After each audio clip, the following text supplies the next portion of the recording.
If you were in Kuala Lumpur this August, you might have seen something out of a disaster movie. A group of divers, fully suited up, preparing to dive into the asphalt. But this wasn't fiction. It was a real-life rescue mission for a woman swallowed by a sinkhole right in the middle of the city.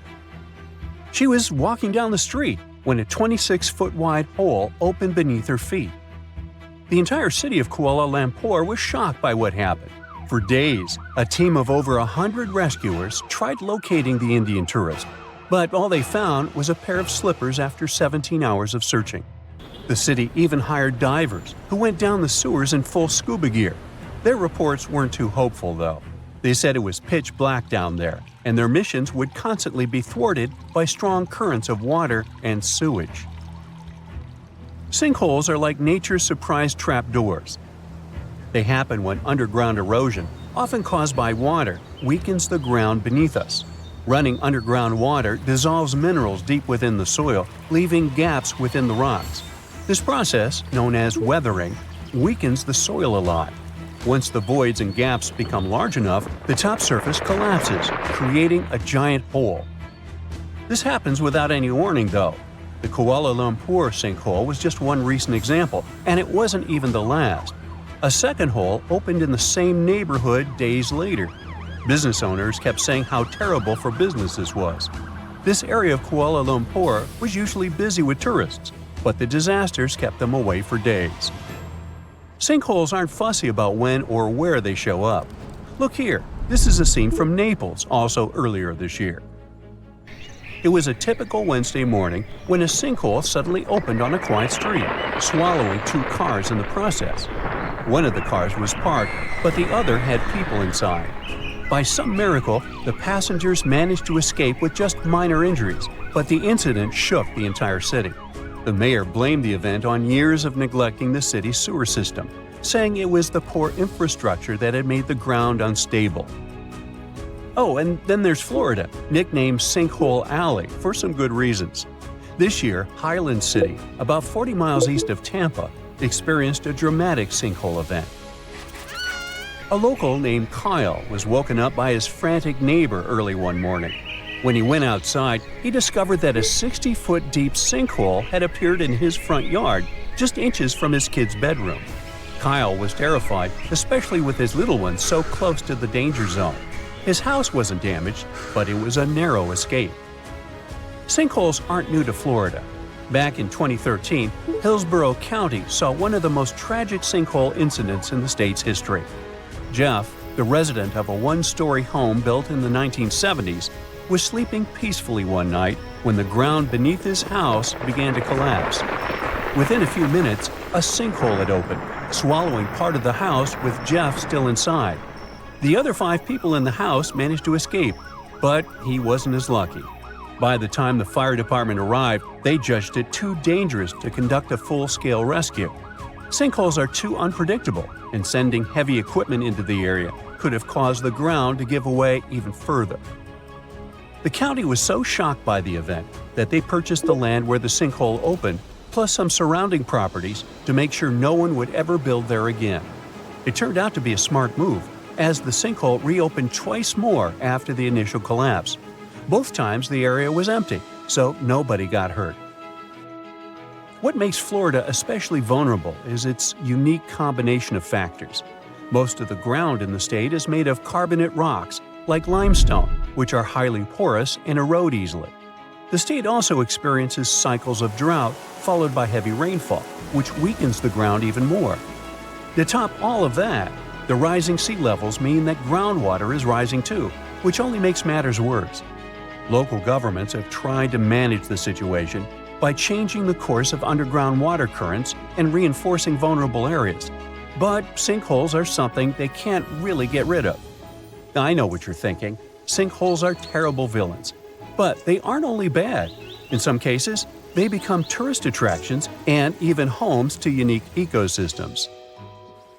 This sinkhole appeared in the middle of the sea and is called the Yongle Blue Hole or the Dragon Hole. The Dragon Hole is a maritime wonder where over 20 distinct species of fish call home, even if the water is a bit more acidic than fish tend to like. No wonder scuba divers and snorkelers love these blue waters. The Dragon Hole is 984 feet deep, and it appeared near the Parasol Islands. Scientists discovered it back in 2016, and it's believed to be the deepest blue hole in the world.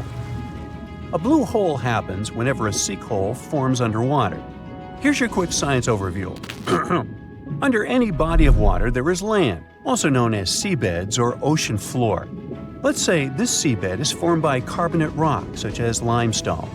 If penetrated by water, limestone tends to dissolve in its deepest layers, allowing for the appearance of caves and cavities. This is a process that starts deep beneath the ground, making its way up to the surface. When it reaches the surface and the so-called ceiling of the cave is frail, then bam, that's when we get an underwater sinkhole, also known as a blue hole. Another way deep holes form is through underwater chemical reactions. When the fresh water from deep beneath the soil meets the salt water from the oceans, this can cause chemical reactions. These reactions produce weak acids that eat the bedrocks and create these huge underwater caves. The Dragon Hole is so deep that scientists think it was formed through a different type of process. They speculate that it was either due to tectonic activity or some other unknown geological event. There are a few other blue holes in the world, such as the Dean's Blue Hole, located in the Bahamas, or the Great Blue Hole in Belize. This last one is an extremely popular diving destination, where tourists get to explore this 480-foot deep sinkhole. But wait until you see this wild sinkhole in Brazil. Meet the Hole of Macaws, one of the biggest island sinkholes in South America. This hole is 328 feet deep, and it's also the result of limestone erosion. Its name already gives away its current function. It serves as a home to thousands of macaws from varied species. You'll see the red and blue-winged macaws flying abundantly around here. It was formed around 300 million years ago, and it's a natural reserve nowadays. The rocky walls of the sinkhole turned out to be a great shelter for the macaws. All day long, these birds fly from left to right, always accompanied by their significant other. In case you didn't know, macaws are truly monogamous, and, oh, how romantic! There are an estimated 60 couples of macaws occupying this sinkhole at the moment. One of the most fascinating sinkholes you'll find is the Bima Sinkhole in Oman. This huge structure is in a dry, rocky desert and hosts a turquoise pool of water. Locals once believed a meteor struck the Earth to create it. This old legend ended up giving the hole its name, which translates to falling star in English. But it turned out that it formed naturally when the limestone below eroded away over time. This huge sinkhole is about 135 feet wide and 65 feet deep. The turquoise water is a combination of both fresh groundwater and salty seawater. And since it's so stunning, it was turned into a park. People come from all over the world to take in this surreal view. An earthquake in Indonesia began in 1829 and lasted a mighty 32 years. It reached its climax in 1861 and hit a magnitude of around 8.5. It was caused by the tectonic plates below the island slowly clashing against each other. Researchers discovered that the quake had been building for some time after analyzing the coral in the area. They found it was being periodically exposed to the open air. That was caused by the gradual earthquake moving the land up and down. Scientists call these decades-long silent earthquakes slow slip events. A single lightning bolt can warm the air to around 54,000 degrees Fahrenheit. The heat makes the air expand quickly, creating a shock wave or boom, which we know to be thunder. There are close to 3 trillion trees on Earth. That translates to roughly around 422 trees for every person. Before humans, the number was nearer to 6 trillion. Almost 70% of the Earth's surface is covered by water, which on average is around 2.5 miles deep. 97% of Earth's volcanoes lie underwater, as well as the mid-ocean ridge, a massive mountain range that is over 40,000 miles long. Humans have mined around 190,000 tons of gold from the planet. Experts predict there is around 20% still left to be mined. but this figure is constantly changing. The world's largest active volcano is in Hawaii. Called Mauna Loa, it's over 2.5 miles above sea level. Given that most of it is underwater, the volcano's summit is a staggering 11 miles from its base. That's the same length as over 160 football fields. The highest ever recorded temperature on Earth was a sweltering 136 degrees Fahrenheit. It was recorded in El Azizia, or modern-day Libya, on September 13, 1922. The lowest temperature was a chilling minus 129 degrees Fahrenheit, recorded at Russia's Vostok station in 1983. Earth is the fifth largest planet in the solar system, behind Jupiter, Saturn, Uranus, and Neptune. It has a circumference of roughly 25,000 miles, and it would take the average person around 8,300 hours to walk around the face of the Earth. The separation between Earth's land masses would make such a trek almost impossible, though. It takes 365.25 days for the Earth to orbit the Sun. Because our calendar years only have 365 days, we add an extra leap day every 4 years to make up for the difference. Russia is the largest country on the planet, with a total area of about 6.5 million square miles. It encompasses more than 1/8 of the Earth's inhabited land area, but still has a relatively small population given its size. Earth is the only planet with one moon. Mercury and Venus have no moons, while every other planet has 2 or more. Earth is over 4 billion years old. Scientists calculate this by looking at the planet's oldest rocks, as well as meteorites that have crash-landed. They used meteorites as they were formed at the same time as Earth, when the solar system was forming. The ground we walk on is basically recycled. The planet's rock cycle turns igneous rocks to sedimentary ones, then transforms those into metamorphic rocks, and back again. Like Earth, our moon also experiences earthquakes. They're less common and intense than the ones we have, and are caused by tidal stresses. A tidal stress is basically the relationship between the gravitational pull of the moon on the Earth and that of the Earth on the moon. Despite being the fifth largest continent, Antarctica holds 70% of the planet's fresh water and about 90% of its ice. Bangkok is the most visited city in the world, boasting 23 million visitors in 2019 alone. Paris, London, Dubai, and Singapore make up the other cities in the top 5. The lowest layer of Earth's atmosphere is called the troposphere and is the reason we have weather. Sunlight heats the planet's surface, which causes warm air to rise up to the troposphere.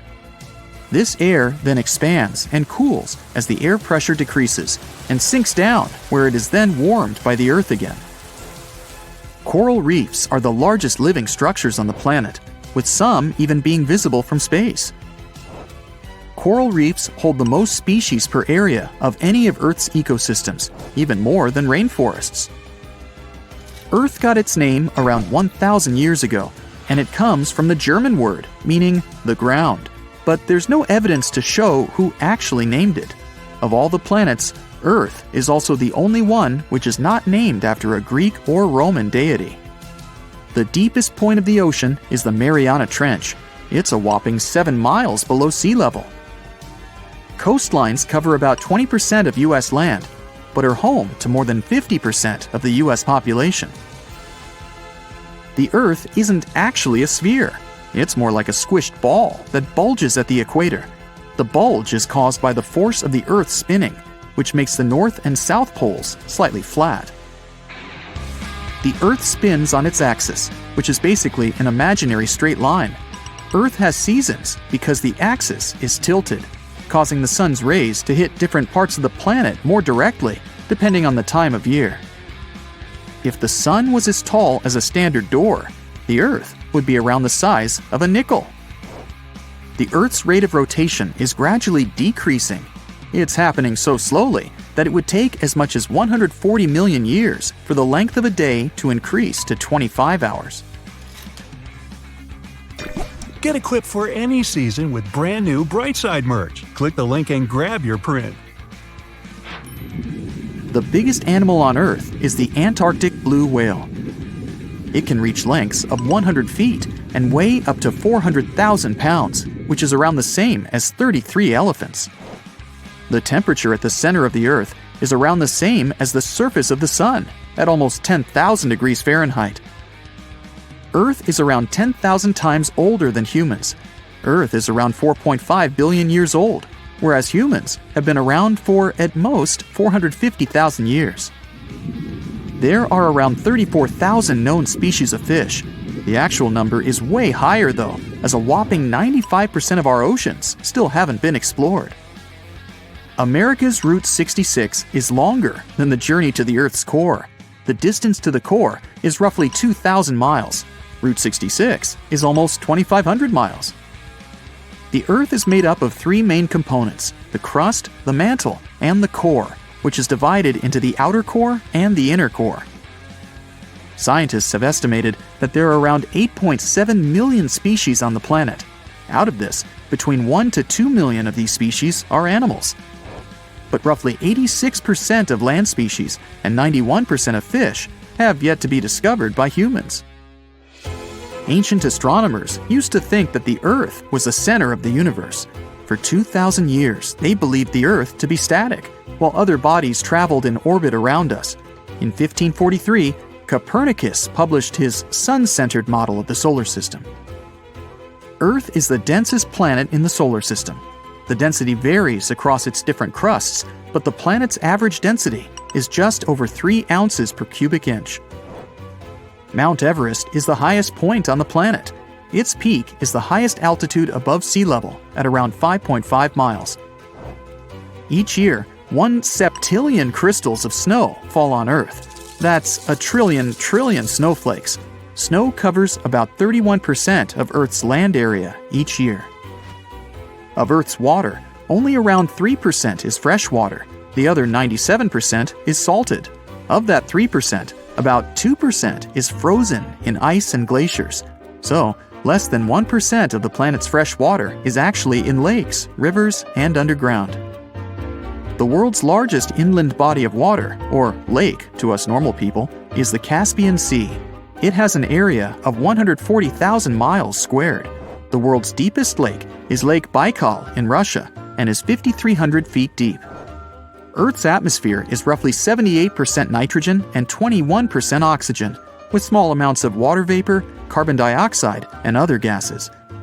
No other planet is believed to have this much oxygen, which explains why Earth is the only planet where life has been discovered so far. Apart from the Moon, there are 2 asteroids in co-orbital orbits with Earth, sometimes called Earth's second moon. 3753 Cruithne is an asteroid that looks like it's following the Earth in orbit, but it's actually following its own path around the Sun. 2002 AA29 is another asteroid which makes a horseshoe orbit around the Earth that draws it close to the planet every 95 years. If you live in a hot spot for earthquakes, like I do, you may have had these familiar shaking feelings. The ground trembling underneath you, pictures rattling on the walls, your neighbor's dog yapping across the yard. An earthquake is basically tectonic plates moving and grinding against each other. Rub your hands together really fast right now. Things heating up? That's energy. When these plates' energy get released, you and your neighbor's dog feel it on land. Yes, we're all surfing on giant pieces of land floating on hot liquid rock. You're surfing right now while watching this video. Sometimes one slides under another, like reaching in between the couch cushions for that remote that slipped down there. If you're wearing long sleeves, they get rolled up on your arm like a snake shedding its skin. When plate tectonics do this, mountains form. But let's zoom out from your bedroom. Even further. Keep going. There. Earth, the third planet from the Sun, covered in mountains, canyons, and those familiar continents with oceans stretching between and all around them. But our planet used to have just one single supercontinent, Pangaea, where all the land masses were hugging each other and enjoying the sweet life surrounded by one massive superocean. Africa and Australia were neighbors. The Americas and Asia popped up for a howdy neighbor. But fast forward about 300 million years, and here we are. And there you are, hanging 10 on molten rock as the ground beneath you forms mountains, ridges, volcanoes, and earthquakes. Sounds hardcore, but you don't feel like you're moving, do you? You also don't feel like your body is going highway speeds when you ride in a car. That's physics, and it's a funny thing. Right now, the plate under you is only moving a couple of inches a year, up to 4 when things get super speedy. Per day, that comes to half the width of a strand of hair. So let's speed things up a bit, say 300 feet a day. And me too. You're sitting in your room enjoying a delicious cup of hot cocoa, scrolling the feed and watching some videos. As you set the mug on the nightstand, you begin to feel dizzy, like the room is spinning. You check your drink and see the liquid inside is swaying like crazy. Uh-oh, now you're swaying. You manage to get up but can't keep your balance. Everything topples over like a tornado in the room. You duck underneath your bed and cover your head. There's a power outage, and now you can't see anything. There are 2 things to keep in mind when it comes to earthquakes: magnitude and intensity. Magnitude is the size of the quake. It's just one constant number. Intensity is how much shaking it causes. That number can be different depending on where you're measuring from. The most powerful earthquake ever was in Chile in 1960. Its magnitude measured 9.5 on the Richter scale. Above 7 is considered severe. The quake caused tsunamis all the way to Japan, Hawaii, the Philippines, and even New Zealand. The damage cost millions of dollars in repairs. In the dark, you can still feel the ground shaking below you. And since the crust cut across 300 feet today, the ground rips open. The landscape where you used to bike around is now sprouting deep earth rocks and minerals. The buildings all around begin to collapse, but luckily, you manage to sneak off and escape into an open space. There isn't any service on your phone either. The cell towers toppled over during the quake, but the ground is still shaking. And with the plates moving so fast, the Earth's interior begins to show its true colors. And that color is red for red hot. You can see the mantle at this point. The Earth, like an onion, is revealing its layers. With magma flowing right in front of you, you'd think you're in a disaster movie. Suddenly, you get a whiff of salty sea air, and now you're standing on the beach. But wait a minute, you don't live by the coast. If an earthquake's strength is measured by magnitude and intensity, this one's a doozy. It probably originated out in the ocean and stretched all the way inland where you are. It caused a tidal wave so big, the coast just came to your landlocked town. Waves of ocean water are gathering near the edges of the city. Farms and rivers are all gone with a single tidal wave. The land that was good for agriculture is no more. And as the ground below you keeps on cutting, it lets in some ocean water between the gaps. It collides with the magma that's rising. Steam shoots up from the ground, and the Earth looks like a giant tea kettle. With the power out and no cell signals, there's no way of communicating with anyone. And that's just the thing with earthquakes. They can show up with hardly any warning. Unlike earthquakes, tornadoes, and typhoons, with those, we can predict their path and intensity. We can prepare.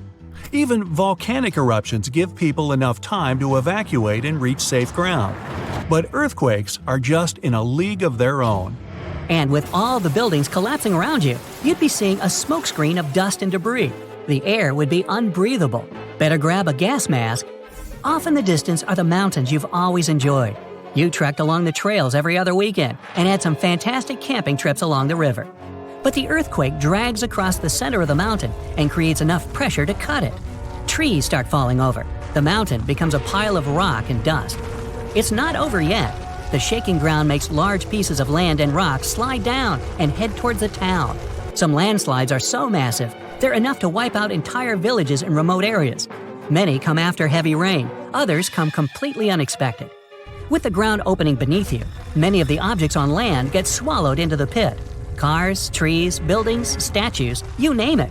You're able to find safe ground, but you can't really know if it's all that safe. All this is happening in your town and places across the globe. But it's about to get even more global. Plate tectonics are crucial for life on Earth. One of their main duties in a thankless job was maintaining the planet's comfortable, livable temperature. Without landmasses floating around on a layer of liquid rock, there'd be no life on the liveliest planet we know so far. A couple of billion years ago, Earth was just a little ice ball. This was because the sun, much younger back then, was colder than it is today. You'd think the oceans would be frozen and good enough to skate from the Atlantic to the Pacific, but they weren't. And it's all because scientists believe the shifting plates underneath kept the oceans warm and cozy. They did that by creating underwater volcanoes. Besides lava and many gases, they spewed carbon dioxide into the atmosphere, which trapped the heat on Earth. As the sun gradually got hotter, rainfall was able to drag the carbon dioxide back to the ground and into the mantle. And this cycle was able to help the Earth maintain its temperature to host us. Gee, how thoughtful. Earth is so unique because of these plate tectonics. No other planet in the solar system can brag of the same, except for Jupiter's frozen moon Europa. It's shown evidence of moving plate tectonics within the core. And even though Venus and Mars have hot interiors, there hasn't been any sign of such activity. As the ground continues to cut across the land, everything in sight has now descended underground. If the plates were to move 300 feet a day for a year, the entire planet's landscape would go through a total makeover. A bad one. Life as we know would cease to exist, except for maybe microscopic bacteria and a few insects that can survive such harsh conditions. The polar ice caps wouldn't hold any more ice, and volcanoes would continuously be erupting. The planet would just end up looking like a hot fireball of destruction, and maybe even burn up entirely. Luckily, this is purely a hypothetical thought experiment.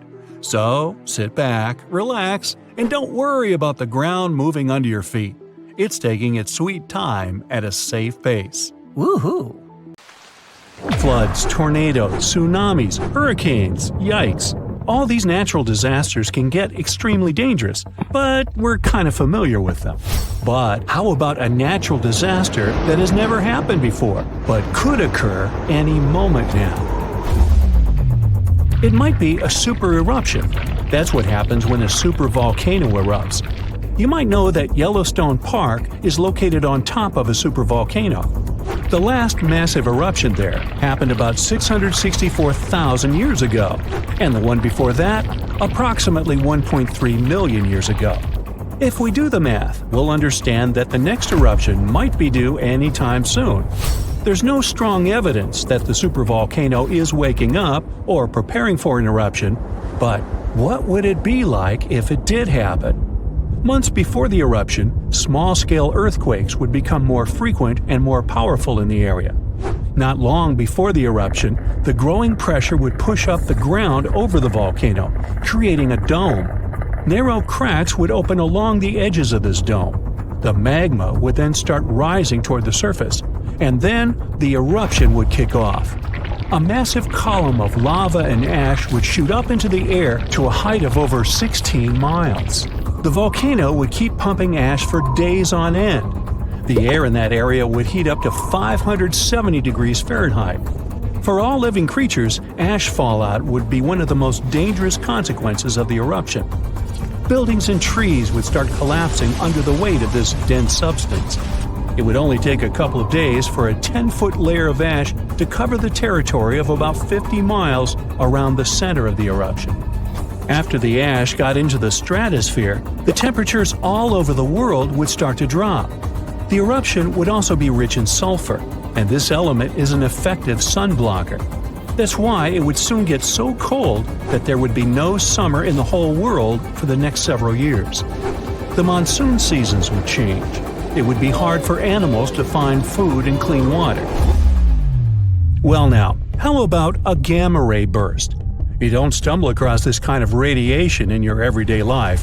A gamma ray burst occurs when two neutron stars collide. The collapse of a massive star can produce it too. Gamma rays could present a serious danger to Earth. If a gamma ray burst happened close to our home planet, it could rip our ozone layer away. After that, we would be left unprotected from the sun's ultraviolet radiation. Plus, gamma rays could also produce ground ozone. This kind of ozone could seep into the ocean since it's water-soluble, and that would lead to a mass extinction of marine life. Plants wouldn't survive this disaster either. Now, come to think of it, giant sinkholes could swallow entire communities. One of such sinkholes opened up in the city of New York. It pulled a parked van into the earth. That happened in the summer of 2022. And it wasn't the only sinkhole to appear in that area. Local inhabitants reported about 4,000 sinkholes all over the city. This kind of problem is also very common in Florida, and it's much more serious than it may sound. Sinkholes open all of a sudden, pulling down everything and everyone that happens to be nearby. Sinkholes appear all over the world, which makes them a global problem. They're totally unpredictable and form without warning. Luckily, experts know what causes them. In some areas, there are vast areas of groundwater. But during droughts, this water dries up. This creates large empty caverns, and after heavy rains, the surface over such a cavern can collapse, creating a sinkhole within minutes. Now, what if we came across a wandering black hole? You might know that a black hole is a region in space where gravity is so powerful that not even light can escape its clutches. Luckily, the nearest one to us is 1,500 light-years away. Nothing to worry about, right? Until you find out about wandering black holes. Now, things get definitely way creepier. If such a black hole entered the solar system, Earth would be doomed. We wouldn't stand a chance against this space monster. In 2012, 13 wandering black holes were spotted not so far away from our planet. But worry not. Not far away, in space terms, means around 1 billion light-years away. So we've got some time left. Plus, the possibility of such a disaster is very, very low. Another natural disaster we haven't experienced yet is a mega flood. It's never happened before, but the changes in climate do make for a risky potential. It could start, let's say, in California. This state experienced some really bad flooding in the past. One of such floods stretched up to 60 miles across and 300 miles long. If a similar disaster happened these days, it would cause $1 trillion worth of damage. It would also uproot millions of people. Now let's talk about a hypercane. Judging from the name, this natural disaster might get extreme. A hypercane is a theoretical hurricane of unsurpassed power. It would occur if the ocean became overheated as a result of climate change, or because of a massive volcanic eruption. In any case, these conditions could create a hurricane that would stretch way beyond the lower stratosphere. And as you may guess, regular hurricanes don't do that. The hypercane speed would reach 500 miles per hour. The pressure inside would be low enough not to let the hypercane to wear out as quickly as other hurricanes. The hypercane could last for weeks on end. But the worst thing? It could damage or even destroy part of Earth's ozone layer, and the hole could be the size of the entire North American continent. Now, this disaster did happen before. About 66 million years ago. I bet you know what I'm hinting at. Yep, that very meteor that supposedly wiped out dinosaurs off the face of the Earth. This 7-mile-wide space visitor was traveling at 67,000 miles per hour. As a result of the collision, 75% of all life on the planet disappeared, and winter reigned on Earth for 18 months. Want to know a secret? Meteors strike Earth all the time. Even more of them barely miss our planet. But it's also very hard to predict meteor strikes. Scientists miss a lot of them until they just nearly miss us. That's why experts are working on an early warning system that could prevent disasters. It could make meteor impacts less catastrophic, or at least allow people time to evacuate. It could also be our very own sun that would be responsible for another natural disaster. I'm talking about a massive solar flare. On the scale of damage to society, few catastrophes can compare to this event. It wouldn't destroy buildings like a tsunami or an earthquake. Neither would it end lives in the same way a supervolcano or meteor would. But it would cripple our entire way of life by destroying the whole electronic infrastructure of Earth. The cost of this disaster would reach trillions of dollars. It'd cause other infrastructures to fail. Communication, medicine, transportation, banking systems, those would tumble like dominoes, and it would be incredibly hard to recover them. Earth would be left without electricity for years, There would be no electric light, no computers, no phones. Water supply systems would be out of order. There would be no food in supermarkets. There would be no electricity, and people wouldn't be able to reboot the already broken power grids. In 1859, people all over the world woke up in the middle of the night. It was as light as during the day. The skies were illuminated with auroras, red, green, purple. They appeared even in the regions where no one had seen them before, like the Bahamas, Jamaica, or Hawaii. Telegraphs got electrically charged, even though they were disconnected. In many areas, fires started. That was when technology barely existed. But imagine the avalanche of problems a solar flare could cause today. Imagine you are walking to your car in the morning, but there is a problem. Your vehicle is not sitting neatly by the side of the road. Its rear end is sticking out of a gaping hole. This is what happened to a Queens resident, New York, back in 2020. A sinkhole had swallowed his SUV overnight. Events like this are nothing out of the ordinary in many parts of the globe. But sometimes, sinkholes can hide unspoken beauty inside them. In East Asia, a recent find stunned the scientific community. Cave explorers came across a colossal sinkhole that concealed an ancient forest. It is located in a province, Guangxi Zhuang, close to the north of Vietnam, the Lê County, where researchers discovered the hidden forest is already famous worldwide for sinkholes. This one brings the number to 30. They are scattered over an area the size of 3 Gibraltars. This is just a tenth of the total number of sinkholes in the whole country. The name Tiankeng for these large holes in Earth's surface translates as sky holes or heavenly pits. The dimensions of the new sinkhole are impressive. It is over 1,000 feet long, and it's pretty deep too. You could fit the Great Pyramid of Giza 1.5 times inside it. The sinkhole's total volume matches that of 2,000 Olympic swimming pools. The exploration team had to hike for hours to reach the bottom. It was all worth it in the end. They discovered a pristine underground forest that had no trace of human activity. Scientists estimate that the plants date back to the time of the dinosaurs. The foliage reached to the explorers' shoulders. Some trees were 2 times taller than the Hollywood sign. This discovery was amazing, but not entirely unexpected. Geologists were familiar with this type of landscape. In this part of East Asia, karst topography is pretty common.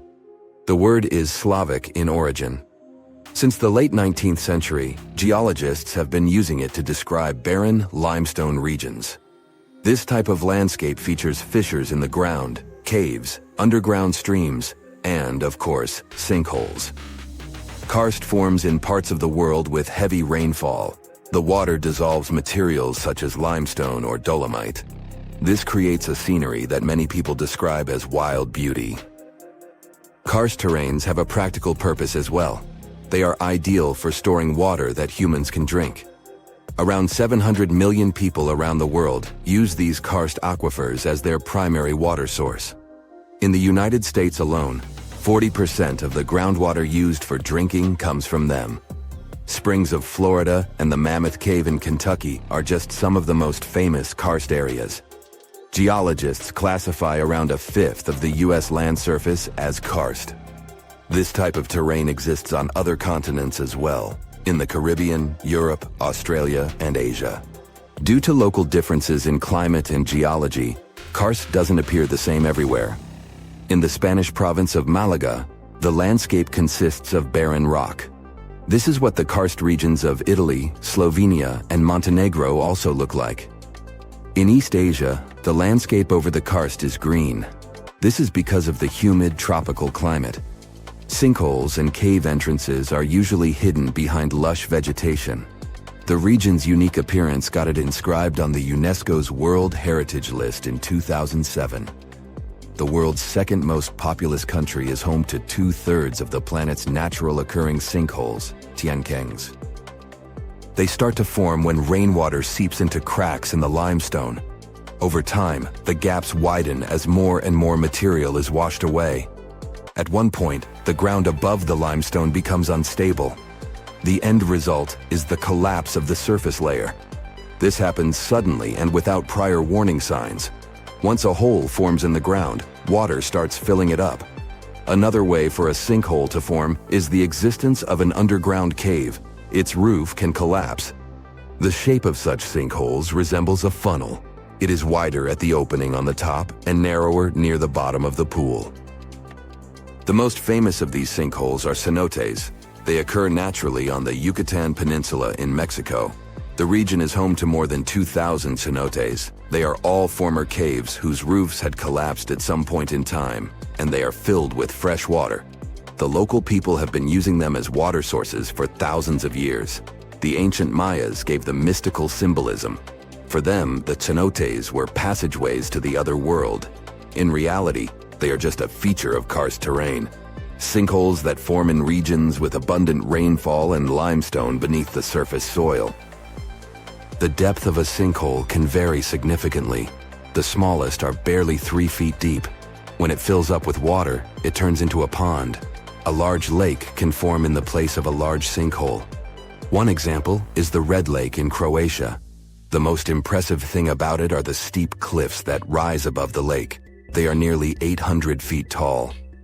The world's biggest and deepest sinkhole, Xiaoshai Tiankeng, lies in the vicinity of the Yangtze River.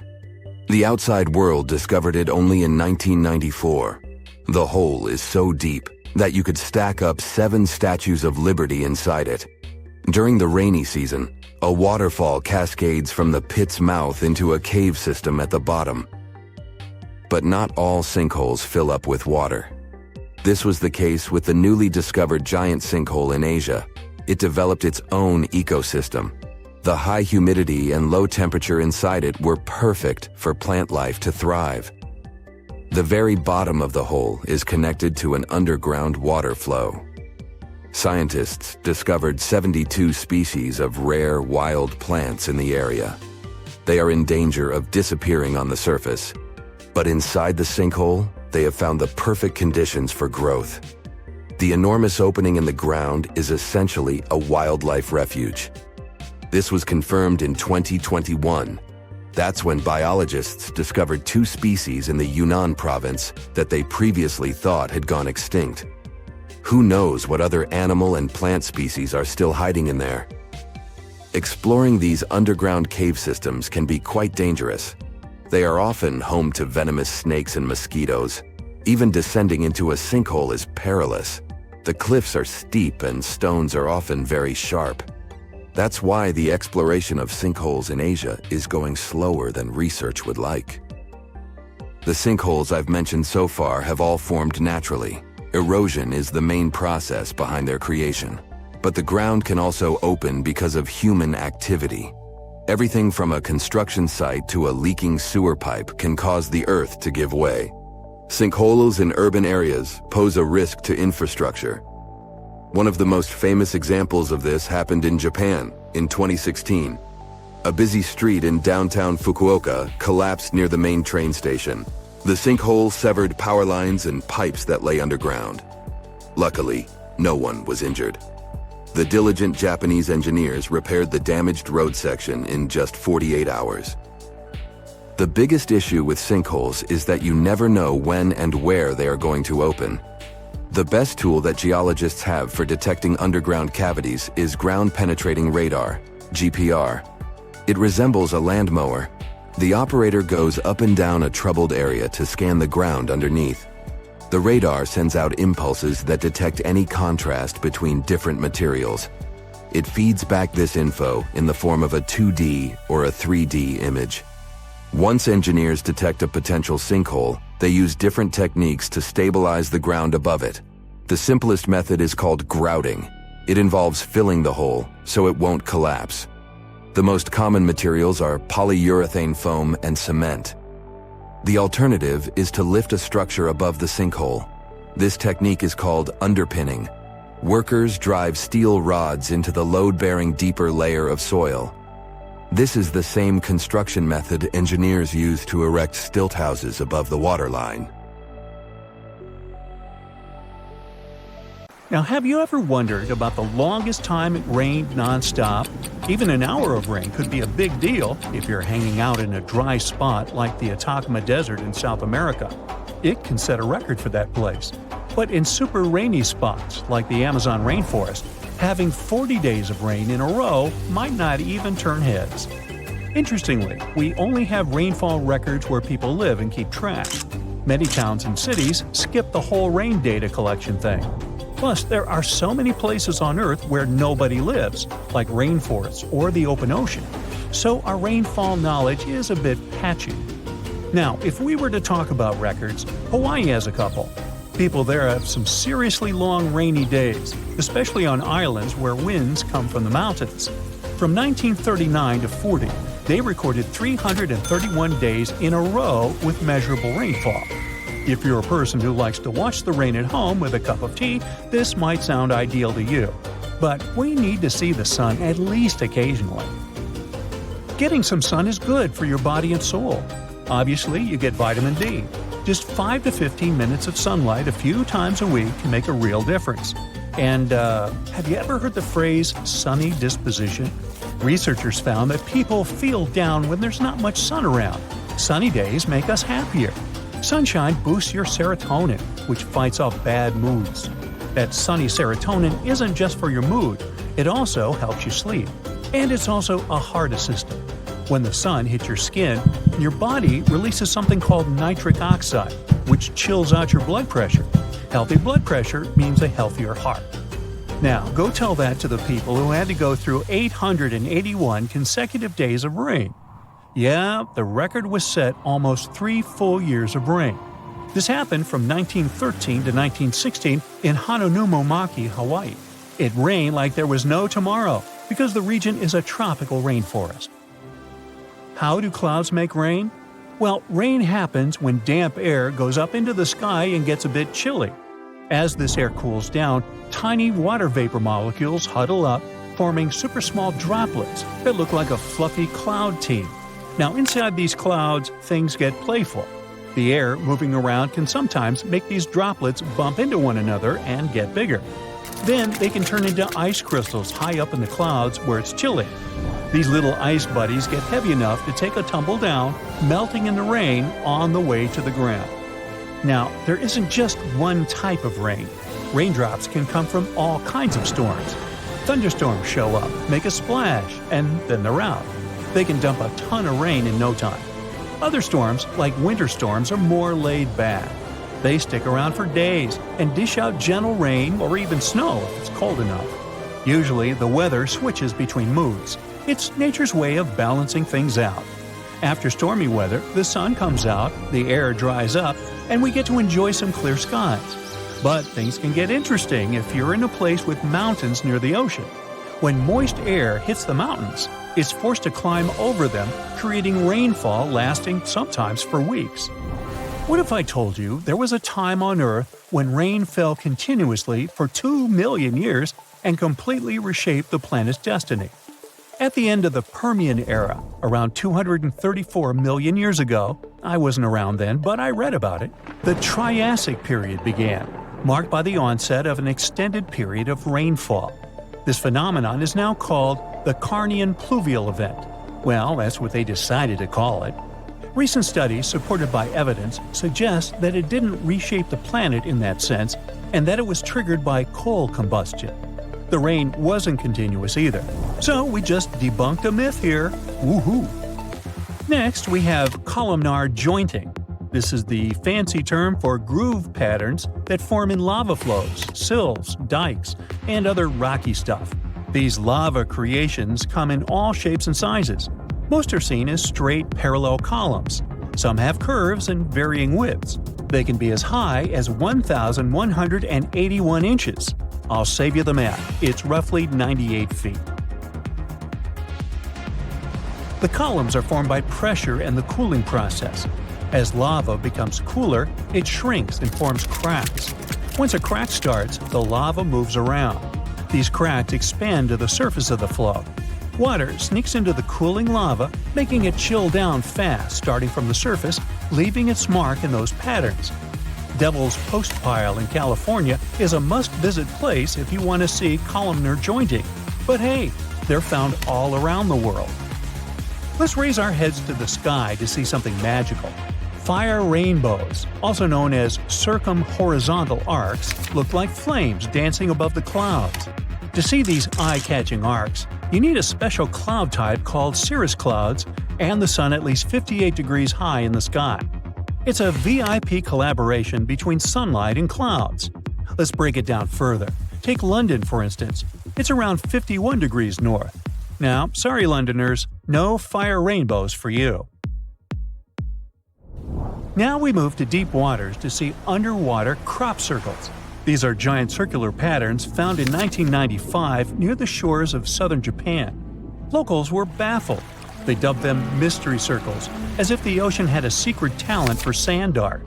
The mystery was solved in 2011. The unlikely artist turned out to be a tiny pufferfish, just 5 inches long.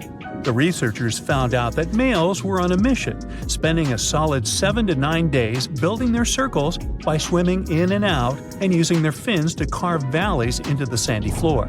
They decorate the peaks of their creations with bits of shells and corals, turning their sandy canvases into masterpieces. Okay, they don't do it for the sake of art. The curious circles have a purpose. The sandy center of the circle serves as a nest. Male swimming moves mix things up, getting sand particles just where they need to be. When a lady pufferfish swims by, the male twirls and dances, swirling sand around. If she is impressed and thinks he is the one, she lays her eggs in the sandy heart of the circle. There you go, another happy ending. Now let's look at frost flowers. You might have seen thin sheets of ice that look like delicate petals and sometimes pop up from the stems of plants. The ice is about as thick as a credit card. It forms when the weather is cold outside. The soil is damp but not frozen, as well as plant stems. Not all plants produce these frost flowers, and the conditions must be just right. Here's how it happens. The water inside a plant stem gets pulled up from the ground. When it freezes, it expands and cracks the stem vertically. As it hits the chilly air, it turns into ice. As more water gets pulled up through the crack, it keeps pushing out super thin layers of ice. Whether a frost flower looks like a narrow ribbon or a wider one depends on the length of the crack. And the way it curls and shapes itself into these petals is random, or the reason might lie in the difference in friction along the sides of the crack. These frost flowers are unique and delicate, and they don't last long. They melt or just disappear quickly. To spot them, keep an eye out for tall grass, especially in places that don't get mowed much. Pay attention to purple ironweed, blackberries, and wing stems.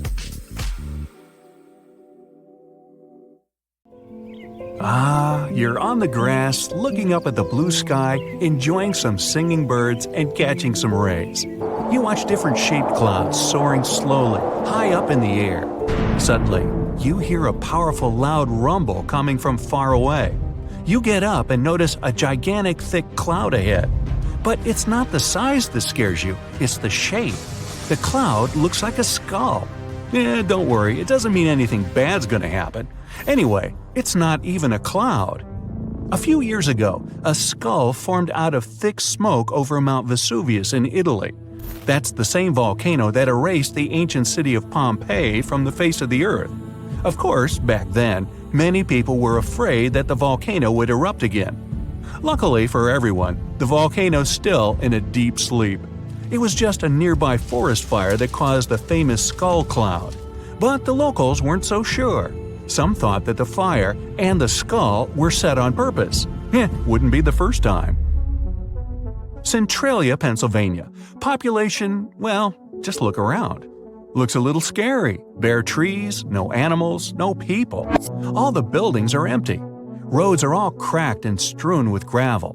No cars, obviously. Thick smoke everywhere. This town's been burning for more than 50 years. Centralia used to be a mining town. One of its coal mines was abandoned, and locals used it as a dump for their trash. Then, according to most people, the city decided to get rid of the trash in the usual way, by burning it. The plan was a major failure. Let's see what could have possibly gone wrong here. The trash fire got deep into the mine's tunnels, ignited the coal that's still down there, and has been burning steadily ever since. The level of carbon dioxide shot up, and they had to shut down the other mines nearby for safety. No one could stop the fire, and the underground flames spread beneath the city. Roads began to warm up, the soil went sour, and the streets slowly filled with smoke and smog. In 2017, there were only 5 people living there.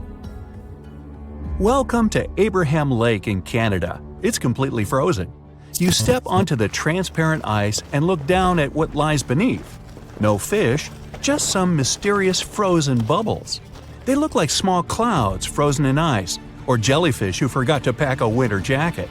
There are thousands of these little bubbles made up of methane. But don't try to dig a hole in the ice to touch it.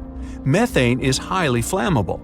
It's created by methane-producing bacteria that eats leaves, grass, insects, and any other organic stuff that gets into the lake. When the methane touches the frozen water, it turns into tens of thousands of frozen little balls. When the ice melts, they burst open and sizzle. If you lit a match over them at just the right moment, the lake would look kind of like an erupting volcano. Similar lakes can be found near some shores of the Arctic Ocean. There, the size of the bubbles can reach several times the size of hot air balloons. Beautiful for sure, but not exactly safe. The next shocking lake is in Indonesia, on the island of Java. You come to a majestic volcano overgrown with grass and trees. The volcano seems to be asleep, but smoke is pouring out of it. You, of course, climb to the summit. Exhausted, tired, sweaty, you're ready to cool off. Nice work, you made it to the top. You look into the mouth of the volcano. No boiling lava, just a beautiful, bright turquoise lake down there. It looks like an oasis. Perfect time for a refreshing dip. You run down and get ready to jump in. But that's not water, that's acid. Sulfurous gases get into the lake from under the volcano. The lake itself is full of metals. When the gases touch them, they form that beautiful turquoise water, acid. Better head back to the nearest village, rest, and come back at night when it's cooler. In the dark, the lake seems to grow. Right above it, you see light-filled exploding little clouds. The sulfurous gases rise out of the lake, combine with the air, and flash bright blue. Still, don't get too close. Up in the sky, underground, volcanoes, lakes? Time to head out to sea. You get on a yacht and sail off. It doesn't matter where, this next one happens all over the world. So, the sea is crystal clear and calm, there's no wind in your sails. Everything is so peaceful. Wait, what's that? You hear a loud noise. 2 seconds later, a huge wave, way taller than your mast, rises from the calm sea and hits your yacht. The ship manages to stay upright, and the huge wave disappears. You just survived the attack of a rogue wave. Some scientists think it happens when the surface sea current smashes into a strong headwind. Others say it happens when warm and cold currents come up against each other. Another popular theory is wave interference, where small waves team up to form one monster one. Under certain conditions, waves get a sort of superpower. Out of all the waves in the area, there'll be one which sucks the energy out of all the others. When it's full, the wave spits it all out. Maybe that's why the wave's so strong, but only lasts an instant. What about clouds? Scary? Well, they can be, if they're huge thunderclouds, walls of gray and black blocking out the sun, the moon, and the stars. First, you're relaxing in your backyard. Then you see thunderclouds. Then you get thunderstorms, hail, floods, and even tornadoes. They're easy to spot thanks to their epic appearance, thick, heavy, and dark. They can even sparkle inside because of lightning. That's one scary-looking cloud. But before you run away, let's see how it forms. Clouds are like roller coasters. Imagine you're a small drop of water hanging out with your friends in the ocean, waiting in line for the brand new ride that just opened up. It's time. You strap in. Nothing happens. Then you feel it. The roller coaster starts to go up, up, up. You can see all your droplet friends down there. They're so small. You keep rising, just waiting for the big whoosh. but nothing happens. Then you're so high up that you're in the clouds. It's not so scary up here, and there are loads of your friends. Nice. It's starting to get cold. You look around, it's happening to everyone. You're being turned into beautiful ice crystals, so shiny and pretty. The clouds filling up, getting kind of cramped with all those other water droplets. Still, what a peaceful, enjoyable, wow! The ride kicks back in and you start to free fall. Slowly at first, then faster and faster, thousands of your fellow drops falling back to earth, some holding on tight to the handrail, some laughing and waving their hands in the air. Woohoo! And splash! Still, I like the lightning ride better. That's one where they strap you in, you ride up, and then you play bumper cars way up in the clouds. The more times you bump into another water droplet, the more lightning you create. Now, not all lightning happens inside clouds. There's a rare phenomenon called a dirty thunderstorm. The lightning happens above a volcano. The most famous is in Japan. It erupts almost every day and spits black clouds high into the air. So, it's super scary volcano clouds, plus lightning. Whoa! Regular lightning happens during a storm when ice crystals bump into each other. In a dirty thunderstorm, bits of volcanic ash collide, create friction, and spark up the sky. Okay, better finish the journey with something safe and beautiful. No more cloud roller coasters, please. You're in the Atacama Desert in northern Chile, one of the driest places on Earth. But this desert has a beautiful secret. Every 3 to 5 years, flowers pop up out of nowhere. It's so famous, it's also called the flowering desert. Seeds lie around in the ground just waiting for some rain. When the desert gets enough water, about 200 types of flowers sprout up. The yellow sands of the Atacama turn purple, white, green, and pink. You're in the Atacama Desert in northern Chile, one of the driest places on Earth. But this desert has a beautiful secret. Every 3 to 5 years, flowers pop up out of nowhere. It's so famous, it's also called the flowering desert. Seeds lie around in the ground just waiting for some rain. When the desert gets enough water, about 200 types of flowers sprout up. The yellow sands of the Atacama turn purple, white, green, and even pink. Another mystical phenomenon that can be seen in the desert is called a sand waterfall. When the wind brings a lot of sand to the edge of the canyon, it begins to fall down. Now amplify this effect 100 times and you get a sand waterfall in Saudi Arabia. It really is like Niagara Falls, only there's not a drop of water. The locals say this phenomenon warns of an impending sandstorm. Fairy rings, also known as elf rings or pixie rings, are mysterious circles of mushrooms that appear in grasslands and forested areas. There's a lot of debate about why these fairy rings form a nearly perfect circle.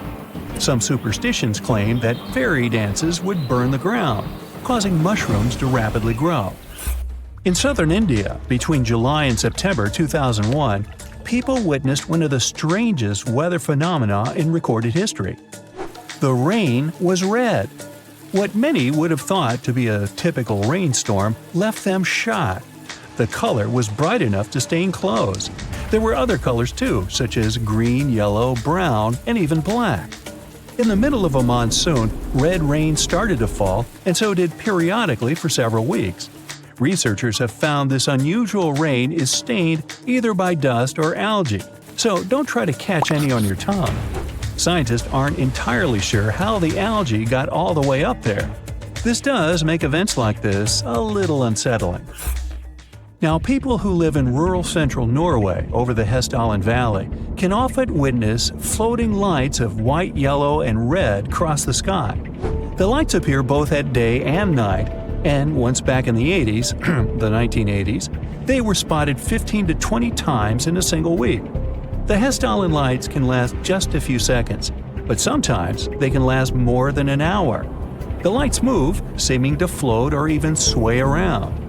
Some scientists believe that the reason for these lights is due to ionized iron dust. Others say it's a combination that includes sodium, oxygen, and hydrogen. Many people claim they're just misidentified aircrafts. Norway! Snow donuts are one of the rarest meteorological sights to see, with perfect weather conditions needed just to create them. Found in any snow-covered mountain area, like the Rocky Mountains, the wind, temperature, snow, ice, and moisture all have to work together for us to see these phenomenal rings. A thin layer of wet snow on the ground. Under that layer, ice or powdered snow. Then, a strong enough breeze to roll the donut down a hill, just like a snowball. Once it stops rolling, it can be the size of a baseball or as large as a car tire. It all depends on how strong the wind is. A newly formed snow donut won't stay around for very long, so hurry up with that camera and watch your head. Can you believe there's another place on Earth with its own ecosystem and atmosphere, similar to another planet? Well, start believing. Movil Cave, located in southeastern Romania, remained closed in complete darkness for a whopping 5.5 million years. It wasn't until workers discovered the cave, when they were looking for a place to build, that anyone learned about it. Scientists carved out an opening to the cave and found that a completely sustained ecosystem was thriving inside. As a pathway was carved through the rock past numerous tunnels, scientists found a lake of sulfuric water that stank like rotten eggs. The air was filled with hydrogen sulfide and had 100 times more carbon dioxide than Earth's atmosphere contains. Needless to say, this air is completely toxic. What's even crazier is that a whole ecosystem has been existing in this cave, with 33 species that can't be found anywhere else on Earth. This cave gives us a glimpse of what could possibly exist on other planets with completely different atmospheres. How it managed to exist on Earth all this time without anyone knowing is rather unbelievable, isn't it? Now, check these trees out. They're called Indian rubber trees. Their strong roots grow not underground, but on the surface. With the help of special frames and fasteners, people have learned to control how these roots grow. Let's say a tree is next to a small pit. You need to make a bridge from one end of this pit to the other. You direct the growing tree roots in the needed direction. Over time, the roots penetrate the ground and strengthen under endless downpours. It takes about 15 years to create one bridge. Here's another amazing tree called the Tree of Life. It grows in Bahrain's desert. The tree has been standing on top of this sandy hill for more than 400 years, surrounded by miles of sand. It's extremely hot here and there's no moisture. But despite this, the tree has green leaves and it continues to grow. So far, scientists haven't figured out yet how the tree gets moisture and nutrients. There are only places with oil deposits around. Locals think the tree is sacred. After all, it demonstrates the magic of life and the power of nature. Some experts are sure it's all about the roots. They go so deep that they can reach underground sources of water. So, there you are. You've been driving for hours through the night. You didn't have any chance to sleep, so your mind is hanging by a thread. You stop the car and go out to stretch your limbs. And then you look up into the sky and see a beautiful sunrise. Whoa, wait. There are 3 suns in the sky. You rub your eyes, but nope, there's still 3 bright stars in the sky. No, our home star hasn't been torn into 3 pieces, nor has it been visited by 2 other stars. This is called a sundog. It occurs mostly during severe frosts. Small ice crystals in the sky bend the light. As a result, you may see 3 bright spots in the sky instead of just 1. This phenomenon is officially called a halo. Usually it's just a circle around the sun. You can even see a halo at night, too. Just look at a street lamp and you'll see a bright circle around it. Sometimes, a halo can take on a fancier shape. If there's a lot of ice in the air, the light is warped even more. Just like in a room with a dozen mirrors. Then, the halo can take on the shape of a human eye. Because of this phenomenon, a false dawn can also occur. While you're looking at the horizon, the dawn begins and the edge of the sun appears. A little bit more and wait, the sun starts to just dissolve in the sky. After a few moments, it's dark again. And only a minute later, the real sun shows its face. It was the same light curvature effect you saw before with the 3 suns. Only now, the light is curved vertically, not horizontally. And instead of the real sun, its reflection in ice crystals in the sky appeared. But the sunrise with 3 stars on the horizon is actually real. Not on Earth, though, but 340 light-years away. There's a star system at the center of which lurks a star almost twice the size of the Sun. And there are 2 smaller stars orbiting around this giant. This strange world has a planet, too. Sunsets and dawns there really happen with 3 stars. If you brought your significant other to a park bench to watch a sunset here, your date would go just fine, whatever that means. And since we're talking about the most baffling natural phenomena, it would be a crime not to mention snow in a desert. Yep, in the winter of 2018, the inhabitants of the Sahara Desert, one of the driest and hottest places on this planet, woke up to discover a thick blanket of snow covering the sand. In some places, the layer of snow enveloping the dunes reached a staggering 15 inches. Meteorologists, however, had an explanation for this exciting phenomenon. They stated that cold pools of air, combined with the precipitation from the most recent storm, resulted in a snowfall instead of rain. So, what do you do in that case? Build snow camels? 1 hump or 2. Well, this happened in June 2009. People in certain areas in Japan left their homes after a heavy downpour, only to find fish, frogs, and tadpoles everywhere. Fields, roads, lawns, rooftops were littered with these aquatic creatures. One man was shocked to see 13 carp on and around his truck. Apparently, he stopped to count them. No one knows for sure where the bizarre rain came from, but the most popular theory claims that a powerful waterspout picked up all these creatures. Then it carried them through the upper atmosphere and dropped the animals on the unsuspecting people below. Shelf clouds look like something from a sci-fi movie. They form when warm and moist air gets caught in a thunderstorm updraft.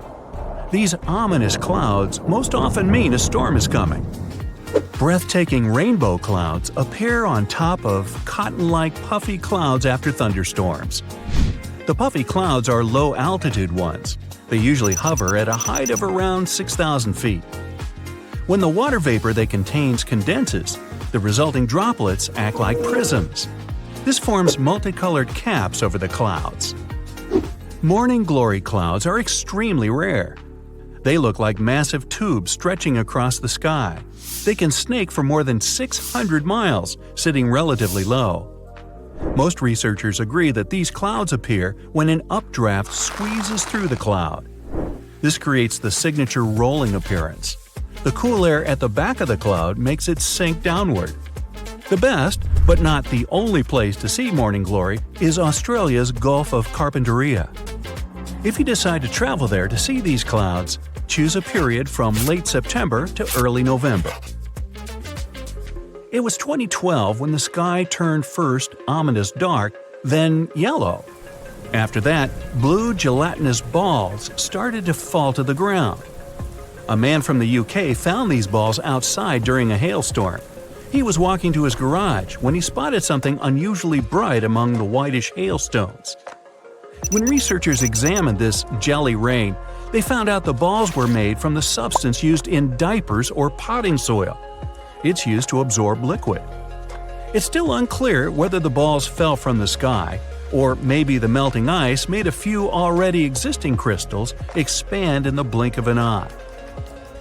Huge white lumps over your head are called mammatus clouds. They can make you believe the sky is falling. Most clouds form when the air rises into the atmosphere, but not mammatus ones. They appear when moist and cool air goes down and mixes with dry air. The result? Unique puffed rice clouds. By the way, if you spot this phenomenon, bad weather is just around the corner. Whoa, mama! Colorful nacreous clouds occur extremely high in the atmosphere. I mean, twice as high as a commercial airplane's cruising altitude. The air at such heights is extremely dry and cold. Ice crystals in nacreous clouds are much smaller than those that form more common clouds. They scatter light in a different way. And this gives the clouds their mother-of-pearl appearance. Blood rain looks more terrifying than any horror movie. But in reality, there's nothing strange or unnatural about this weather phenomenon. People have known about such scarlet-tinted rains since the time of ancient Rome. Sometimes powerful winds lift red dust into the atmosphere and carry it far, far away to another galaxy. In the end, this dust gets mixed with clouds, which colors the rain. By the way, dust from coal mines can make the rain black. Pollen is responsible for yellow rains, and some other kinds of dust can turn the rainwater white. In Australia, it sometimes rains spiders. That's because these creatures can balloon. That's a highly unusual way of traveling. A spider climbs to the very top of a tall tree or shrub, and then it spins several strands of silk. These strands help the spider to be carried away by the wind. It's not easy to spot ballooning, but sometimes, if the weather is especially damp and unpleasant, mass ballooning happens, and then you can't help but pay attention. Millions of spiders set off on a journey to find another place with better conditions. It may seem like it's snowing outside, but no, those are spiders drifting down to the ground. Ever see huge round discs in the sky? Most likely, those were lenticular clouds. They usually form over large and high places like mountains or hills. When strong winds bump into some barrier, this creates an air wave. The air kind of wraps around the obstacle, and the higher the barrier is, the colder the air that's rising over it becomes. At some point, the moisture it contains turns into water droplets, and they form the unusual clouds. Lenticular clouds can look like waves, a pizza, or even a stack of pancakes. How yummy! Volcanic tornadoes are possibly one of the most terrifying natural phenomena. When a volcano erupts, it spews red-hot rock and ash high into the air. As for solid lava pieces and hot gases, they travel down the volcano slope. When this flow moves down, some of the trapped gases begin to rise and spin at the same time. They get squeezed by the surrounding air, which makes them spin faster and faster. That's how a volcanic tornado gets born. Luckily, this phenomenon has a very short lifespan. On March 19, 2018, the inhabitants of Alabama had to run for their lives. Otherwise, they would have been hit by huge chunks of ice falling from the sky. It was the infamous hailstorm that caused millions of dollars worth of damage. After the hailstorm, the area looked gloomy. Broken shop windows, smashed car windshields, busted billboards, holes in the roofs. At least, researchers got excited when they found a hailstone near the town of Coleman. This softball-sized monster was more than 5 inches across. No wonder it set a new state record. Cylindrical snow donuts occur when a wind gust decides to make a snowball. It starts to roll some snow across a snowy area. If it were a real snowball, it would eventually become too heavy for the wind to move. But the snow donut's center is hollowed out. This happens because its inner layer is too thin and is blown away when the donut is formed. This makes it lighter than a snowball, and that's why it also rolls farther. Unfortunately, you just can't go and find snow donuts. They're rare because they need very precise conditions to appear. Moonbows are a much rarer phenomenon than rainbows. They're caused by moonlight rather than direct sunlight and occur only when the moon is near full. Moonbows are dim and often seem to be white, but it's just an illusion. The human eye is just not sensitive enough to catch all the colors. Lightning balls are small, floating spheres of light. They can be orange, yellow, or even red. Sometimes lightning balls descend from the sky. In other cases, they appear out of nowhere, hovering several feet above the ground.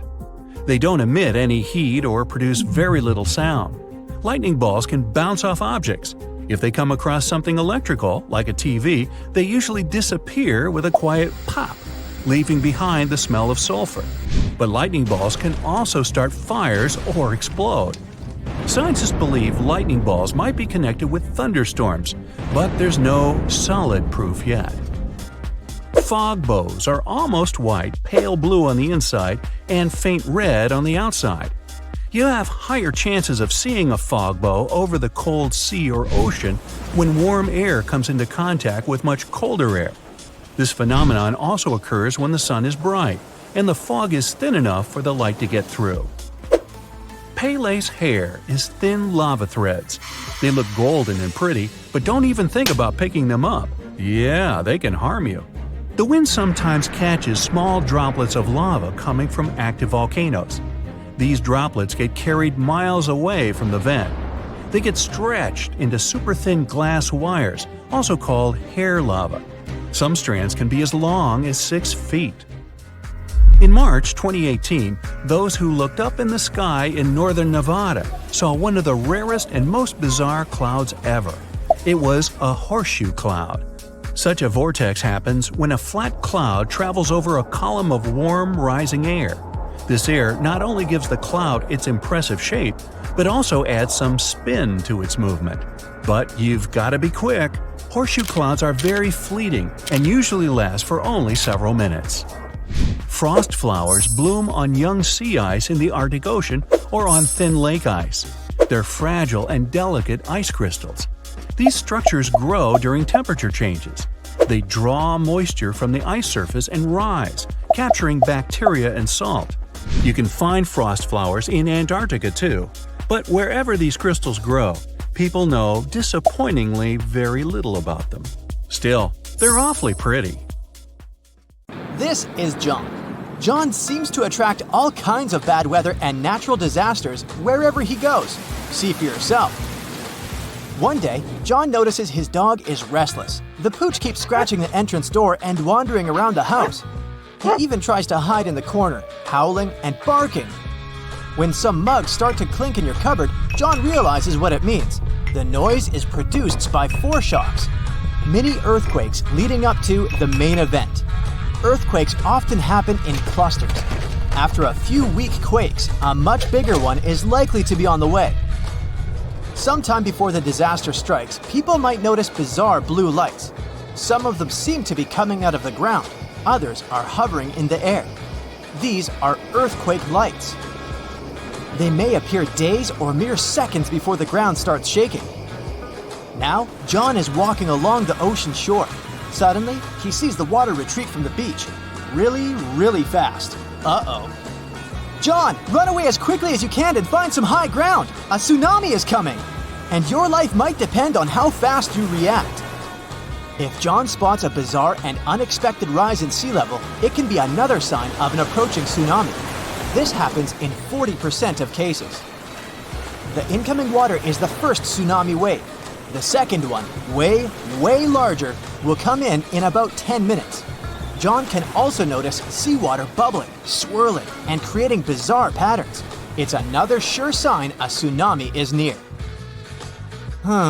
John feels there's something strange about the sun. Through his special super dark sunglasses, he sees that there's some uneven flares around the star's contour. If these bizarre rays are accompanied by auroras all over the world, they're a sign of a solar storm. Such storms are usually caused by disturbances in the sun's magnetic field.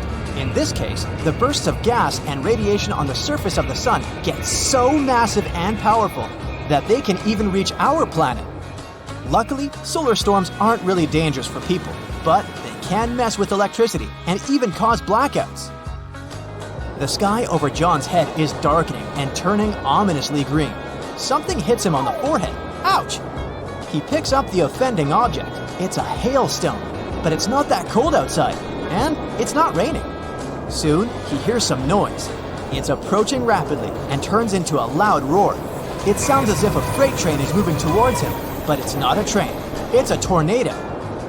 The funnel isn't visible behind a cloud of debris, but John can't mistake this rotating column of air for anything else. Are you on the road, John? Then get as far away from your car as you can. Fast! Find a ditch, lie down in it, and cover your head. Oh, you're inside? Then get away from the windows and hide underground if possible. And please, John, be very careful if you spot some conically shaped clouds. Those mean severe storms. And if you notice that such a cloud starts spinning around, immediately search for shelter. The cloud is transitioning into a tornado right in front of your eyes. On the bright side, John should only worry about warm conical clouds. Cold ones are totally harmless. The only problem is to figure out the temperature of the cloud he sees. Duh! Ah, look, John just spotted some weirdly shaped trees. They look like the letter J and grow on a slope. It means the ground under John's feet is likely to be unstable. If he keeps wandering around, it can cause a bad landslide. Square waves appear when two different wave patterns crash into each other. This phenomenon does look kinda awesome. No, don't go into the water, John. Keep watching it from the shore. Cross currents in that spot can easily pull even a skilled swimmer under the surface. John keeps walking along the shore. At one point, he sees wild, choppy waves carrying ocean debris and seaweed. This time, he stays out of the water. He knows it can be a sign of a strong rip current. It can carry a swimmer far away into the ocean. How about a walk in the park? John likes this idea. The sun is shining and the sky is so blue and beautiful. Suddenly, he spots a rapidly growing vertical cloud. At first, it looks bright white. But as it approaches, alarmingly fast, it becomes dense and inky. The sky is darkening. It's getting windy. That's when the guy notices that his hair stands on end. It's his cue that he's about to get hit by lightning. At this very moment, positive charges are rising through his body. They're reaching towards the negatively charged part of the storm. If he doesn't react fast, these charges will meet. There's nowhere to hide, so John should crouch down and try to make himself smaller than the objects around him.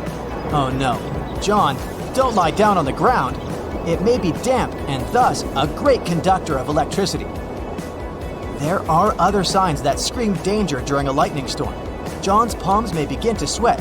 He might hear bizarre crackling and buzzing sounds coming from metal objects nearby. His skin can start tingling. There might be a strange metallic taste in his mouth. Plus, John is likely to smell chlorine. That's how ozone smells. Electrical charges split the molecules of nitrogen and oxygen, which are the main gases making up the atmosphere, into separate atoms. When these atoms come together again, some of them produce molecules made up of 3 oxygen atoms. That's ozone. We can smell it during a thunderstorm because downdrafts bring this gas from high altitudes to your level. Some bugs can feel a storm coming. They get ready for a natural disaster by freezing. So, when John notices that insects around him look drowsy, he knows to get ready. Oh, and bees can predict heavy rainstorms. These critters begin to work much harder the day before it starts raining. While walking next to the river during a period of heavy rains, John hears a roaring sound. He feels paralyzed with fear. It's likely to be a flash flood moving in his direction. Indeed, he soon sees debris coming down with the flow. The water is rapidly changing its color, becoming muddier and darker.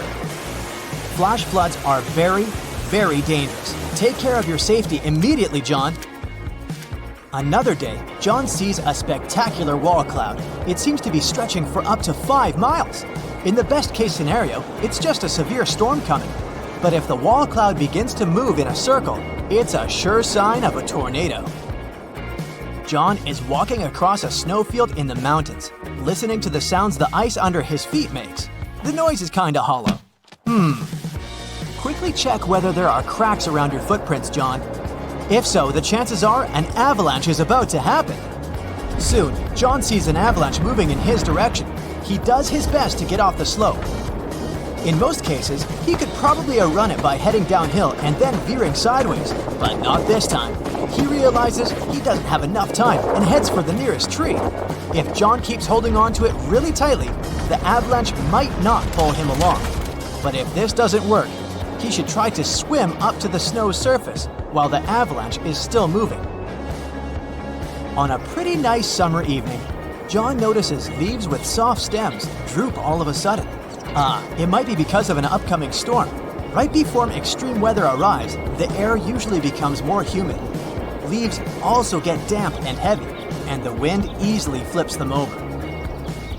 John lives in a pretty old house and is used to having cracks in the interior walls, but one day, he notices that some of them have widened. And look, there are a few new ones.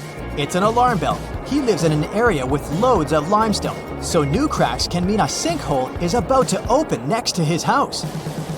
John is hurrying home, trying not to waste time admiring shelf clouds. They look like something from a sci-fi movie. They form when warm and moist air gets caught in a thunderstorm updraft, and these ominous clouds most often mean a storm is coming.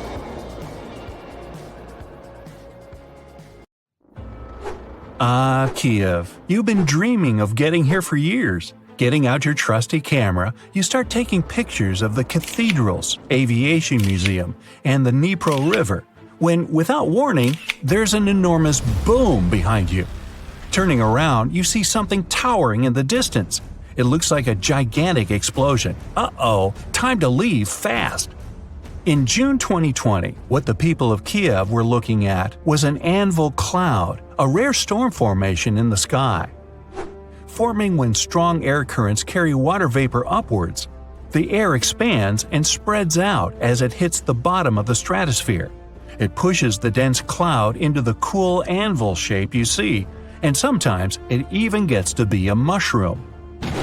Anvil clouds produce some of the most dangerous lightning of all storms, one that's called a bolt out of the blue. This lightning strike seems to magically come out of the blue sky with the storm being many miles away. This type of bolt comes from the top of the anvil and can be 10 times more powerful than a typical lightning strike. People got so frightened after witnessing a giant cloud just 60 miles away, thinking something terrible must have happened. The locals had pictures of the large billow on social media before officials could explain what was going on. Authorities managed to calm everyone's fears by informing them it was nothing more than a natural phenomenon, and a beautiful one at that. Before dissipating, these clouds typically stay in one area regardless of how strong the wind is. Touring around the northern tip of Queensland, Australia, way away from those creepy crawlies, it's time to take a break and relax at the beach. Getting comfortable, you notice a great big shadow passes over you, then another, and yet another. Looking up, this weird weather is simply stunning. The clouds are called morning glory, a very rare type of cloud that almost seems to roll across the sky, looking like a massive tube. These clouds can measure up to 600 miles long, even appearing in large groups as well. This phenomenon is the result of an updraft pushing through the cloud, creating a rolling appearance, while moist cooler air at the back causes them to sink downward. Southern India, between July and September 2001, people witnessed one of the strangest weather phenomenon in recorded history. The rain was red. What many would have thought to be a typical rainstorm left them shocked. The color was bright enough to stain clothes. There were other colors too, such as green, yellow, brown, and even black. In the middle of a monsoon, red rain started to fall, and did so periodically for several weeks. Researchers have found this unusual rain is stained either by dust or algae, so don't try to catch any on your tongue. Scientists aren't entirely sure how the algae got all the way up there. This does make events like this a little unsettling. Like to take a bubble bath to relax after an exhausting day, but taking too long to fill the bathtub? Problem solved. Head to any coastline after a big storm and take a dip.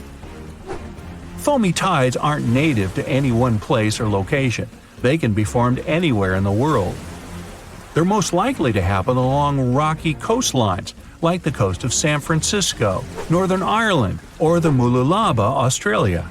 Each coast has differing conditions forming the sea foams. If you scoop up seawater into a glass and look at it closely, you'll see it's full of tiny particles. Many things like plants, chemicals, and lots of salt and minerals create the perfect formula for foam. When powerful currents and wind mix it all together, we get something that resembles a cappuccino top floating on top of the water. When freezing temperatures hit orchards in Michigan, all kinds of unusual things happen, like ghost apples. No, they're not going to scare you at all. But if you plan on sneaking away one winter to find one, be warned. Everything has to be perfect for this to occur, and it's going to be freezing cold. This is actually a rare weather phenomenon caused by having the apples freeze where they are with rain coating the fruit in a thin layer of ice. The apples then thaw and leak out like applesauce, leaving just the beautiful ice shell behind. The Catatumbo River in Venezuela might be the most electric place in the world, with nearly 300 storm days per year. The lightning storms are so consistent, they're predicted for 3 months in advance. During the wet season in October, you might see 30 lightning flashes in a single minute, a truly shocking experience. With each bolt having the energy to power a single light bulb for 6 months, the impressive display could power all of Venezuela forever. At sunset, strong winds flow around the 3 surrounding mountains, forming storm clouds over the water. As the water droplets of humid air collide with ice crystals from the cold air, it produces the static charges that cause the lightning storms nearly every night. If that wasn't bad enough, some storms have lightning above them as well. Try to take a picture of this one. Jellyfish lightning sprites are electrical discharges high in Earth's atmosphere. They're associated with powerful thunderstorms, but they have nothing to do with rain. These sprites occur 30 to 50 miles up in the sky, in the mesosphere. Artificial lights at night make it a lot harder to see this faint lightning. If you spot one, it'll look tiny, but can be well over 30 miles wide. The red sprites are a type of cold plasma discharge above a thundercloud.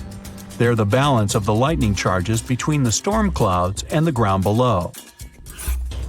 Don't try to find this type of donut at your favorite bakery. It won't be there. Snow donuts are one of the rarest meteorological sights to see, with perfect weather conditions needed just to create them. Found in any snow-covered mountain area like the Rocky Mountains, the wind, temperature, snow, ice, and moisture have to all work together for us to see these phenomenal rings. A thin layer of wet snow on the ground. Under that layer, ice or powdered snow. Then, a strong enough breeze to roll the donut down a hill, just like a snowball. Once it stops rolling, it can be the size of a baseball or as large as a car tire. It all depends on how strong the wind is. A newly formed snow donut won't stay around for very long, so hurry up with that camera. Watching the sunset over the horizon, the beautiful purples and pink overhead are nothing compared to the 3 suns you see in front of you. Wow, since when did Earth get 3 suns? These phantom stars sometimes appearing beside the sun are called sun dogs. Maybe they're called that because they're kind of dogging the actual sun? Sundogs often appear as colored areas of light at the same height above the horizon as the sun. They're mostly observed on a ring or halo, where ice crystals best reflect the light.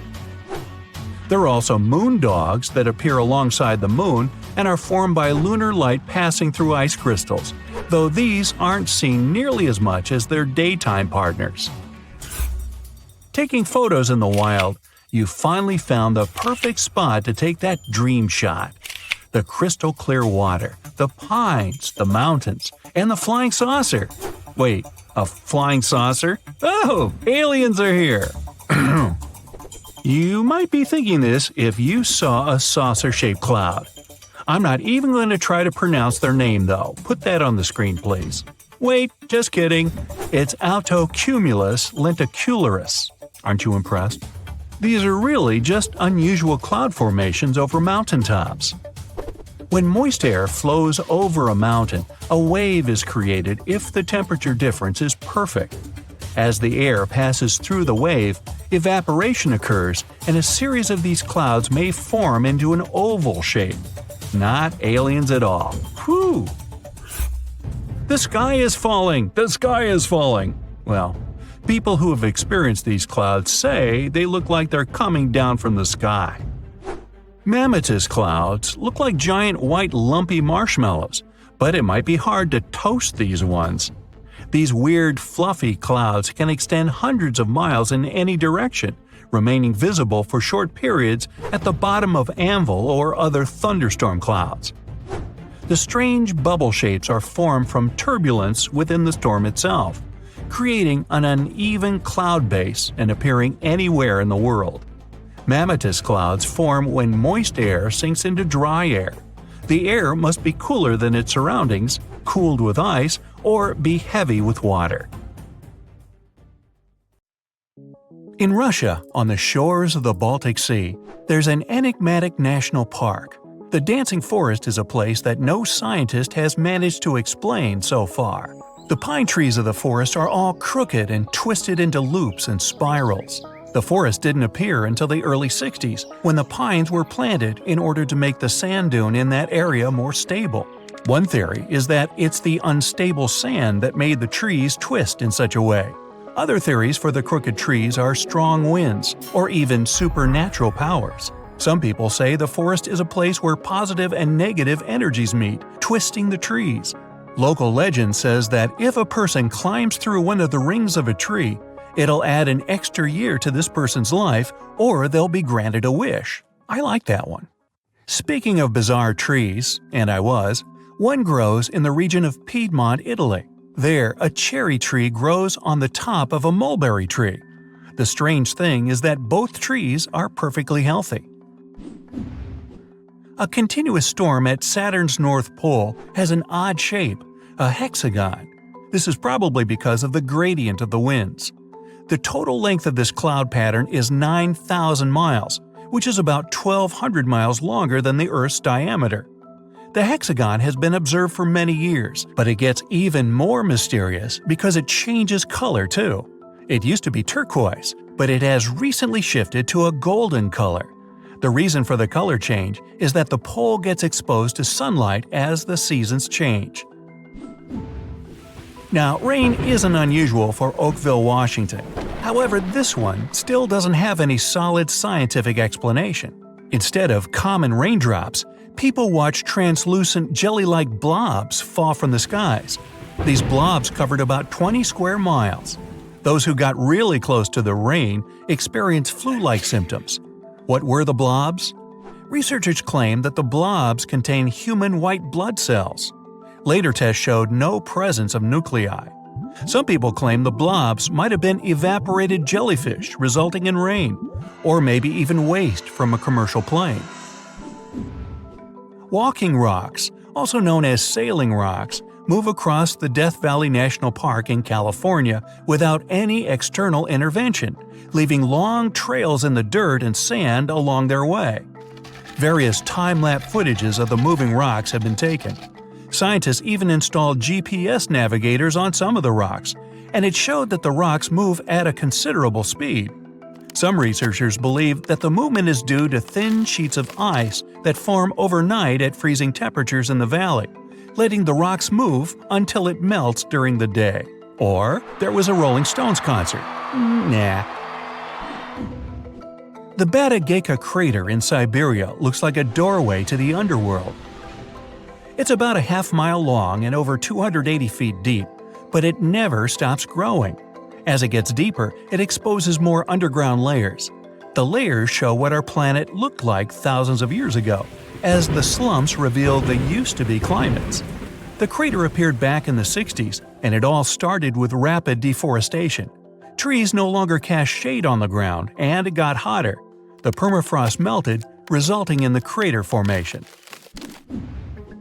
The throbbing hum in Taos, New Mexico has driven locals wild since the 1990s.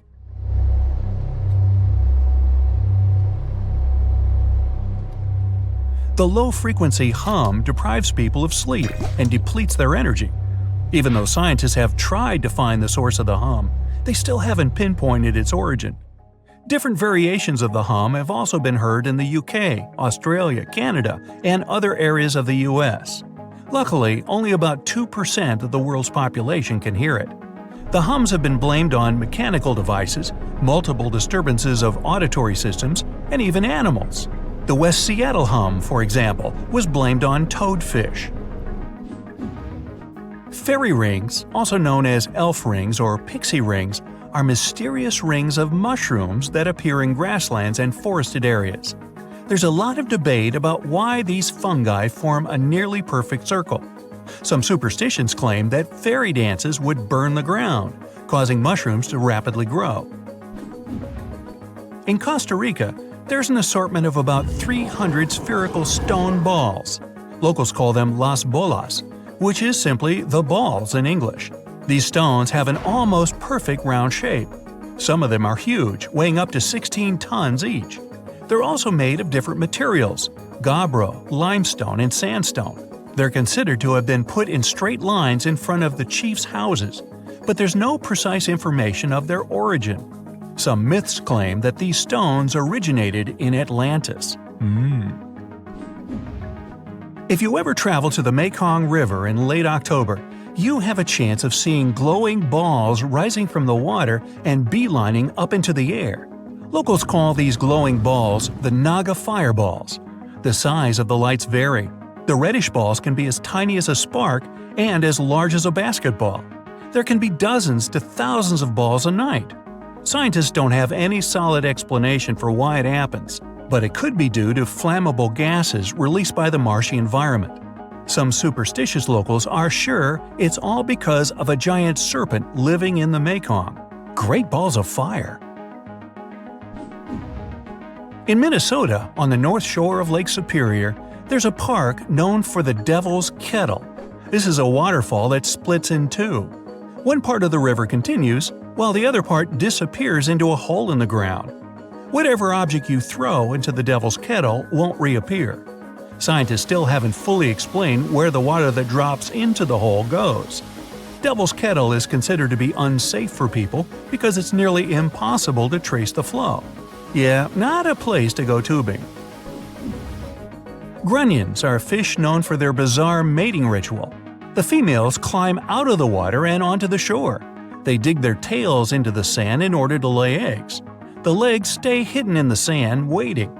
10 days later, the high tide comes, washing the newly hatched young to the sea. Scientists still can't give any solid explanation for this way of breeding. People who live in rural central Norway over the Hessdalen Valley can often witness floating lights of white, yellow, and red cross the sky. The lights appear both at day and night, and once back in the 80s, they were spotted 15 to 20 times in a single week. The Hessdalen lights can last just a few seconds, but sometimes they can last more than an hour. The lights move, seeming to float or even sway around. Some scientists believe that the reason for these lights is due to ionized iron dust. Others say it's combustion that includes sodium, oxygen, and hydrogen. Many people claim they're just misidentified aircrafts. Yellowstone Park has a famous boiling lake, but it's not the world's only place of boiling water. Deep in the Amazon, there's the 4-mile Shanay-Timpishka River that's always hot. The name means boiled by the sun. Well, it's not exactly boiling, but it can reach 196 degrees Fahrenheit, enough to cook pasta. Ooh, let's try that. The lowest temperature in these waters is about 113 degrees. This river still can't be scientifically explained because it would require close proximity to a volcano for the water to reach such temperatures. However, the closest volcano is 400 miles away. But there could be a fault between the Earth that could explain this phenomenon.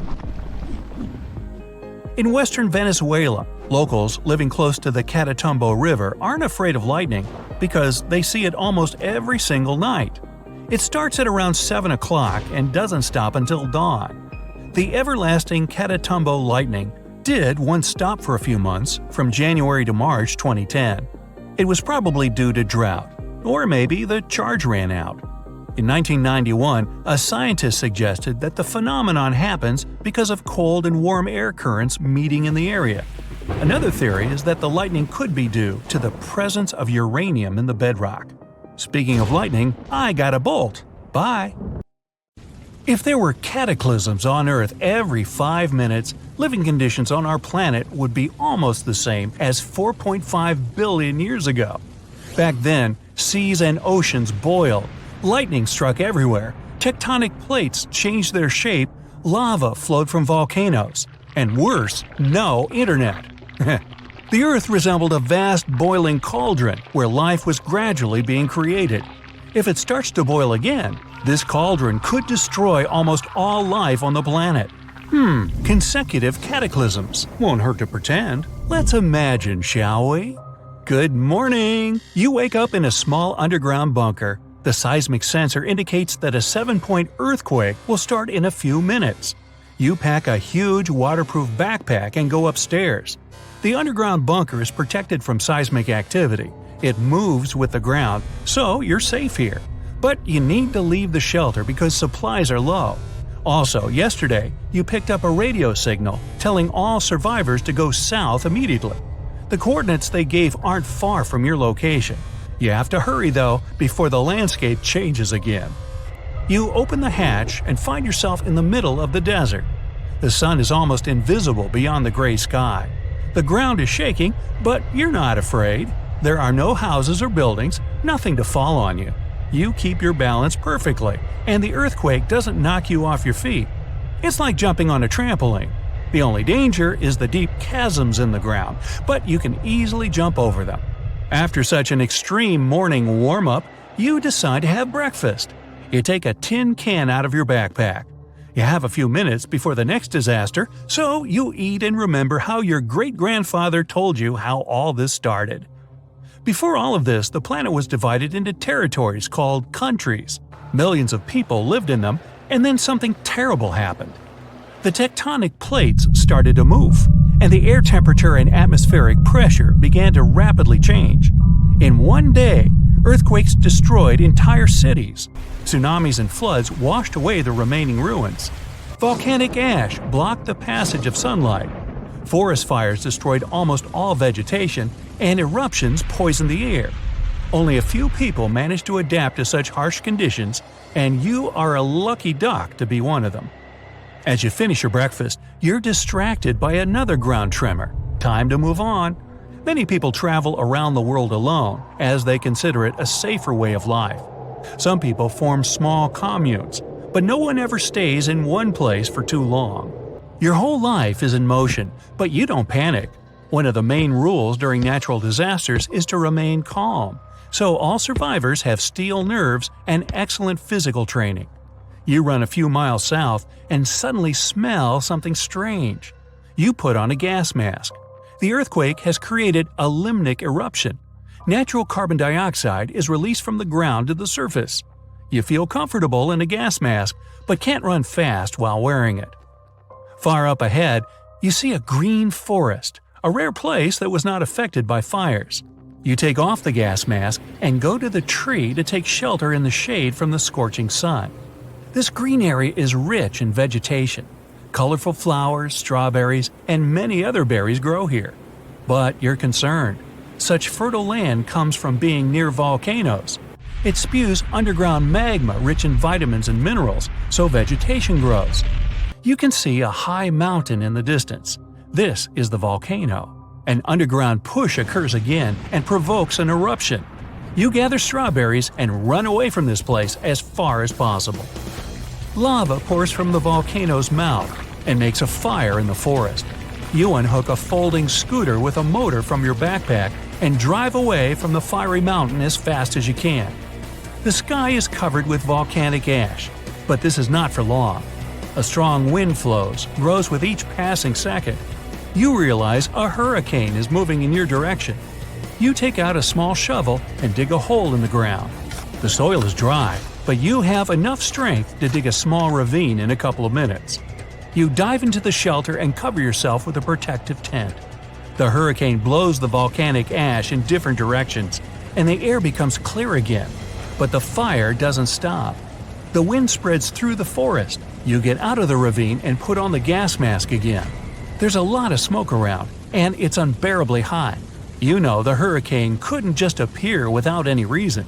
Hurricanes are formed when warm, moist air collides with the sea surface and rises to the sky, so there's water nearby. Great, because you're thirsty and want to cool down. A loud sound erupts behind you. You turn around. A massive wave of water approaches the fire. Without panic, you take your life jacket out of your backpack, remove your gas mask, and put on a diving mask and fins. The wave blows you off your feet, but you don't drown. Over the years of survival, you have learned to swim very well.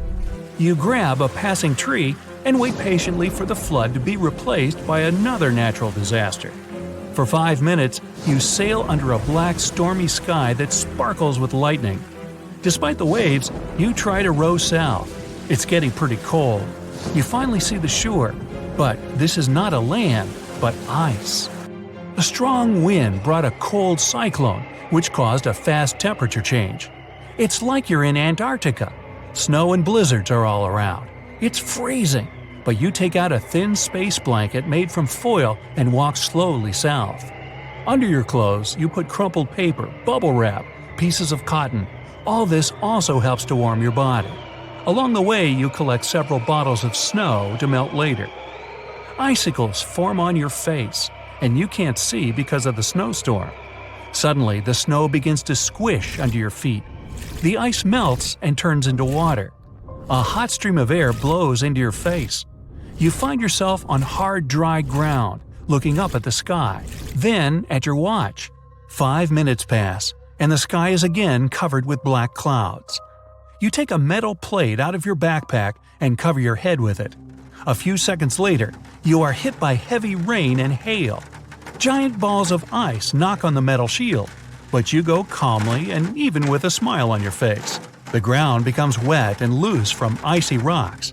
When the hail ends, you pull out all the heat-insulating materials from under your clothes and hide them in your backpack. Then you lay out a few long spokes of steel. The spokes are wrapped with copper wire. You connect the spokes to each other, making one long antenna. You stick it in the ground and run away. After the hail from the rain clouds, lightning strikes the ground. More precisely, it hits the lightning rod you've just built. You wait for the storm to end, then take the lightning rod apart and return it to your backpack.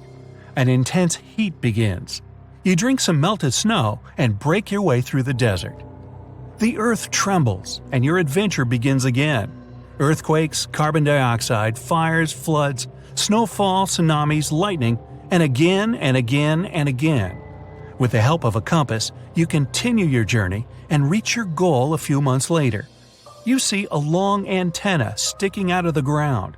This is a place mark for entering an underground city.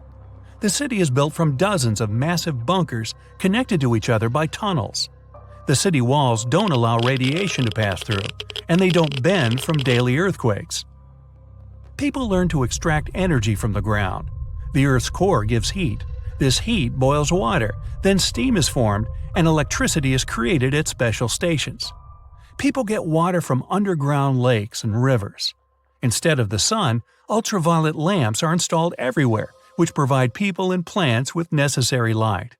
Natural disasters happen on Earth every 5 minutes, but humanity still has a lot of space underground.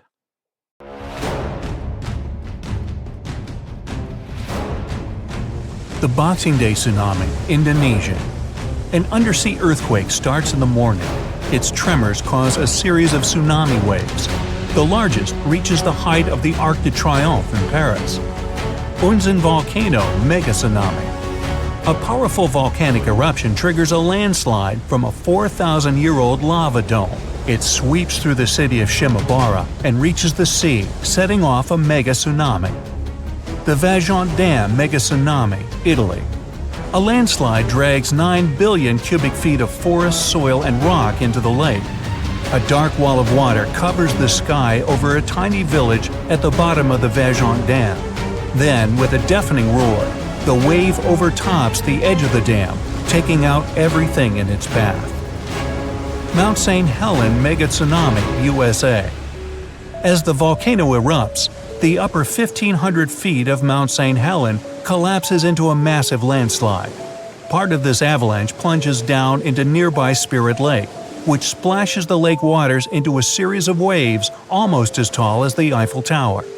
Alaska's Lituya Bay tsunami. A landslide caused by an earthquake creates a mega wave. It surges over the headland and washes away trees, plants, and soil down to bedrock. Molokai, Hawaii. A third of the East Molokai volcano caves in and collapses into the Pacific Ocean. This causes a tsunami the size of the second tallest building in the world, Shanghai Tower. The waves reach Mexico and California. The Yucatan asteroid tsunami. The asteroid, which is rumored to have wiped out dinosaurs, strikes the Yucatan Peninsula. It creates a mega tsunami, the largest in Earth's history. The first wave's almost twice bigger than the world's tallest building, the Burj Khalifa. Hurricane Mitch. Mitch forms in the western Caribbean Sea. Soon it strengthens to become the 8th most powerful Atlantic hurricane ever. The storm pours 4 inches of rain per hour for 2 days in Honduras. It causes terrible mudslides and floods. Hurricane Allen. Rare and extremely powerful, the storm is one of the few to reach Category 5, the highest possible. It causes more than $2 billion in damage. The Great Hurricane. After tearing down Barbados, the storm moves on. It strips the bark off the trees growing on Martinique and St. Lucia and travels further. This horrific natural disaster lasts for 6 days. Hurricane Dorian. It's the most powerful tropical cyclone to hit the Bahamas. The hurricane flattens most of the structures on the islands and sweeps them into the sea. Hurricane Wilma. The storm occurs in the Caribbean Sea near Jamaica and heads to the west. 2 days later, it gathers enough power to turn into the most intense hurricane ever recorded in the Atlantic Ocean. Hurricane Patricia. A regular storm develops a well-defined eye and turns into a Category 5 hurricane within a mere 24 hours. At one point, it travels faster than a Ferrari moving at its top speed. It makes Patricia the world's most intense tropical cyclone ever recorded. Kamchatka earthquake.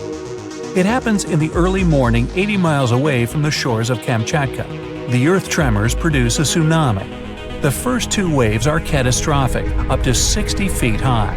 The third one's much weaker. Valparaiso earthquake, Chile.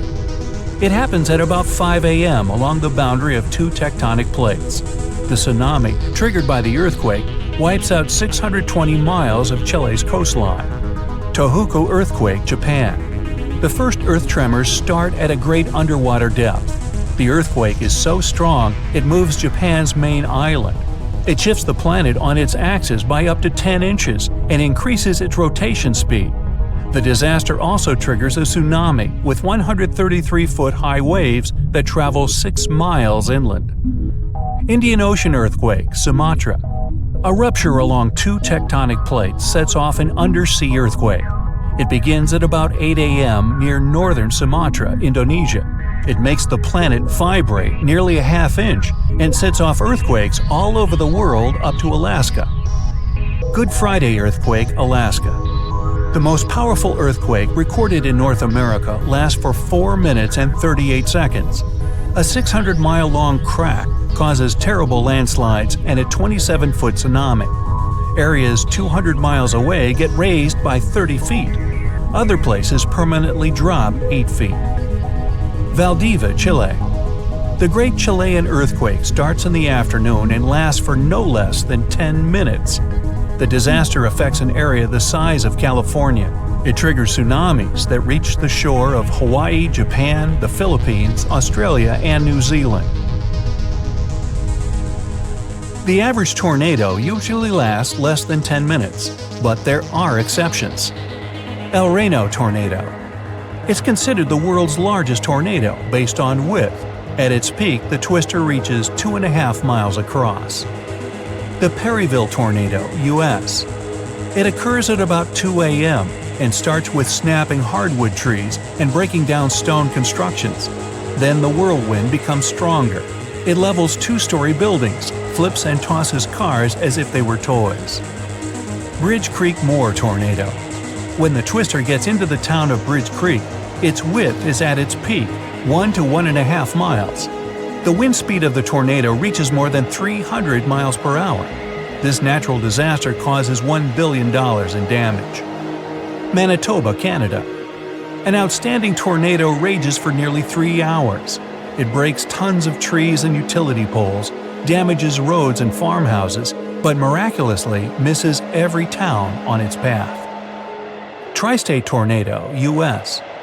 The world's longest-lasting single tornado travels 220 miles through Missouri, Illinois, and Indiana. The average tornado's path is usually no longer than 5 miles. Tupelo, Gainesville, U.S. An outbreak that consists of at least 12 single tornadoes wipes out everything on its way. The accompanying rainstorms also trigger severe flash floods that make matters even worse.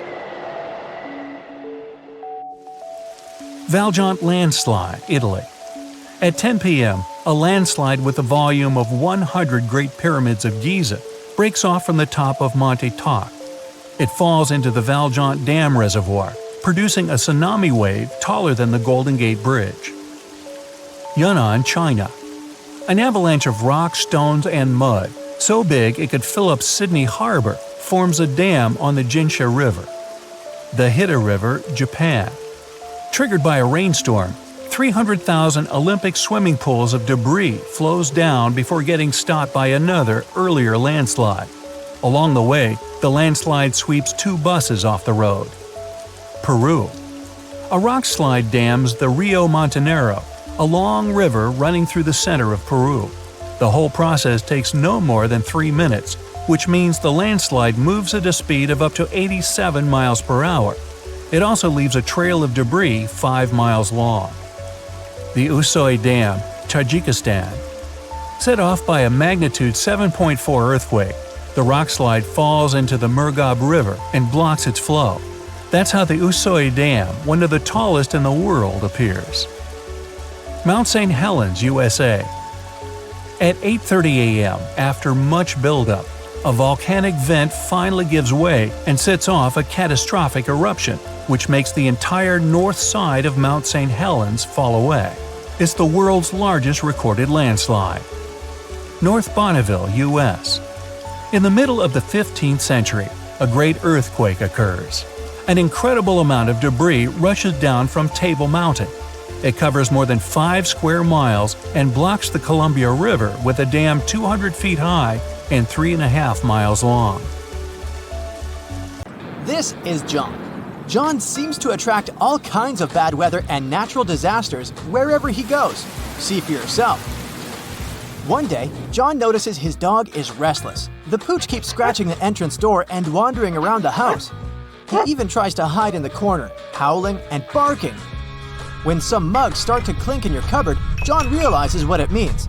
The noise is produced by foreshocks, mini earthquakes leading up to the main event. Earthquakes often happen in clusters. After a few weak quakes, a much bigger one is likely to be on the way. Sometime before the disaster strikes, people might notice bizarre blue lights. Some of them seem to be coming out of the ground. Others are hovering in the air. These are earthquake lights. They may appear days or mere seconds before the ground starts shaking. Now, John is walking along the ocean shore. Suddenly, he sees the water retreat from the beach. Really fast. Uh-oh. John, run away as quickly as you can and find some high ground. A tsunami is coming. And your life might depend on how fast you react. If John spots a bizarre and unexpected rise in sea level, it can be another sign of an approaching tsunami. This happens in 40% of cases. The incoming water is the first tsunami wave. The second one, way larger, will come in about 10 minutes. John can also notice seawater bubbling, swirling, and creating bizarre patterns. It's another sure sign a tsunami is near. John feels there's something strange about the sun. Through his special super dark sunglasses, he sees that there's some uneven flares around the star's contour.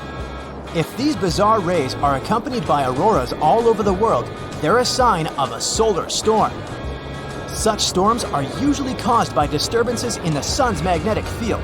In this case, the bursts of gas and radiation on the surface of the sun get so massive and powerful that they can even reach our planet. Luckily, solar storms aren't really dangerous for people, but they can mess with electricity and even cause blackouts. The sky over John's head is darkening and turning ominously green. Something hits him on the forehead. Ouch! He picks up the offending object. It's a hailstone, but it's not that cold outside, and it's not raining. Soon, he hears some noise. It's approaching rapidly and turns into a loud roar. It sounds as if a freight train is moving towards him, but it's not a train. It's a tornado. The funnel isn't visible behind a cloud of debris, but John can't mistake this rotating column of air for anything else. Are you on the road, John? Then get as far away from your car as you can. Fast! Find a ditch, lie down in it, and cover your head. Oh, you're inside? Then get away from the windows and hide underground if possible. And please, John, be very careful if you spot some conically shaped clouds. Those mean severe storms. And if you notice that such a cloud starts spinning around, immediately search for shelter. The cloud is transitioning into a tornado right in front of your eyes. On the bright side, John should only worry about warm conical clouds. Cold ones are totally harmless. The only problem is to figure out the temperature of the cloud he sees. Duh! Ah, look. John just spotted some weirdly shaped trees. They look like the letter J and grow on a slope. It means the ground under John's feet is likely to be unstable.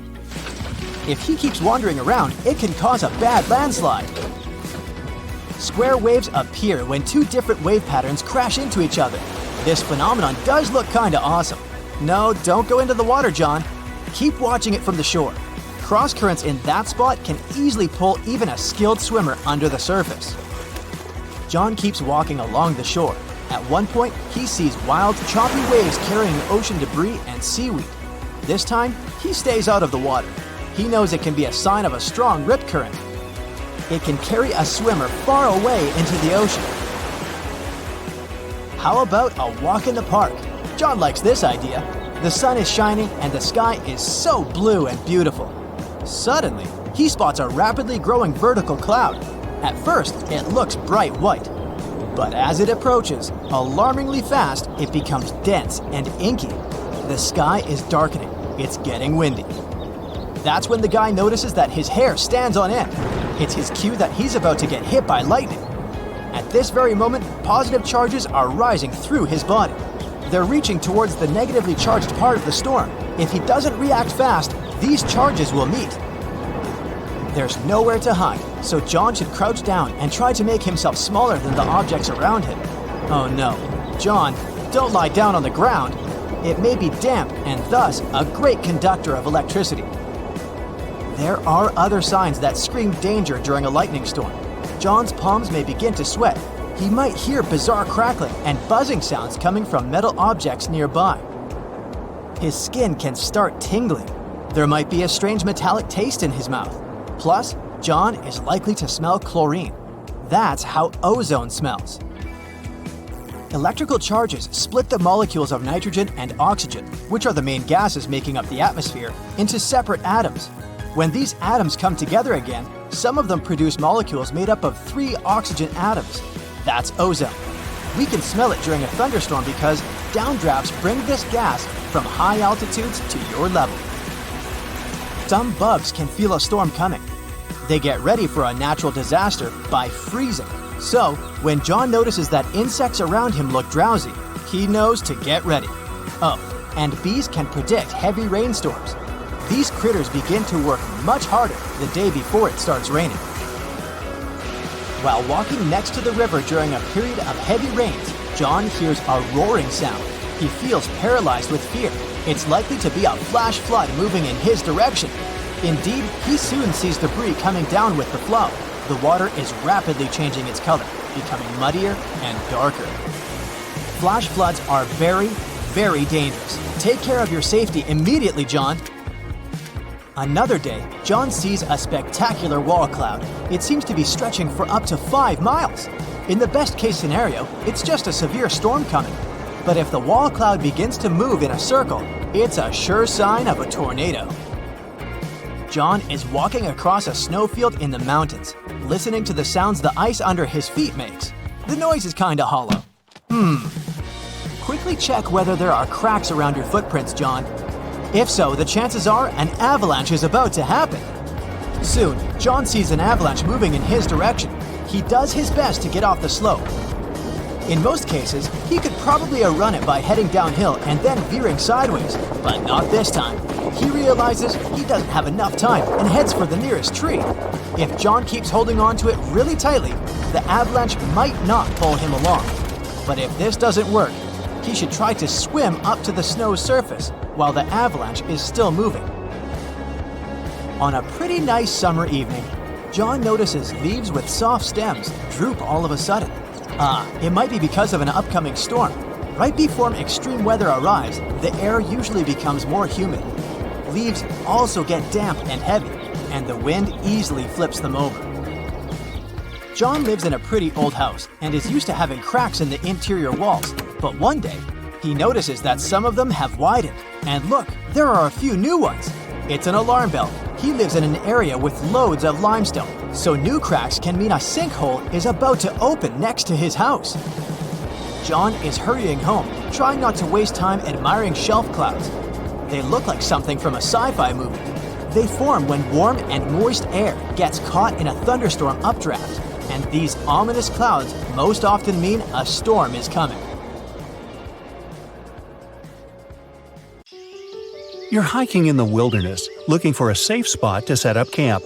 All you can hear are leaves and branches crackling under your footsteps. Some squirrels are running up a tree over there, but suddenly, something unexpected happens. You notice something weird in the distance in between the trees. It kind of looks like a concrete structure of some kind. Weird. At this point, you're at least 20 miles deep into the woods, and there are no nearby towns or villages, as far as you know. So you decide to go off the trail with your friends to get a closer look. But as you get nearer, you realize that it's leading to nowhere. What's it doing here in the middle of literally nowhere? And it doesn't even lead to anything. You put on your Sherlock Holmes cap and investigate. So, maybe there used to be an old house or mansion here that collapsed over the years, and the only thing left is a staircase? But, weirdly enough, after circling the bizarre structure, you realize there's no trace of any ruins or even foundations. It's like someone just sliced a staircase off their house, cake style, and plopped it here for no reason. Okay? You and your friends aren't really into getting a whole lot closer. Something feels wrong. The longer you look at this weird structure, the more you feel a super creepy presence. Something tells you you should probably leave the area as fast as possible. As weird as this sounds, discoveries of random staircases, illogically found in the woods, are surprisingly common. Some are made of wood, others of brick or stone. Some look ancient, while others look like they were finished yesterday. The one thing they all have in common, they all lead to absolutely nowhere, and they're all found in super mysterious locations. One of the most famous ones is in Chesterfield, New Hampshire. A long, medieval-looking staircase made of stones with Roman arches in the middle of the woods. It's believed to have been part of Madame Antoinette Cherry's castle. She was a big singer back in Paris. The castle dates back about 100 years, and it was later discovered again in 1962. This time, there was nothing but a staircase. Another mysterious ancient staircase dates back to 9,000 years ago. It's in a forest in Italy. It looks like a series of stairs that lead to a tiny platform at the top. Now, why go through all the trouble of building the thing if it leads to nowhere? Well, some scientists think it could have been some sort of ritual tower, but your guess is as good as theirs. There's an anomaly in the Indian Ocean known as the Indian Ocean Geoid Low, or IOGL. It produces the largest distorting natural gravitational force in the world. Heavy mineral deposits, many deep-sea trenches, and magma reservoirs disturb the magnetic field in this area. Earth's gravity changes in different places around the planet. It allows researchers to look for patterns and figure out what's happening beneath the surface. Higher gravity fields usually mean denser materials below, and vice versa. Some scientists believe that the anomaly might be a dent in the planet's mantle that is working its way up to the crust. The Niihau Island actually rejects the fruits of today's advancements.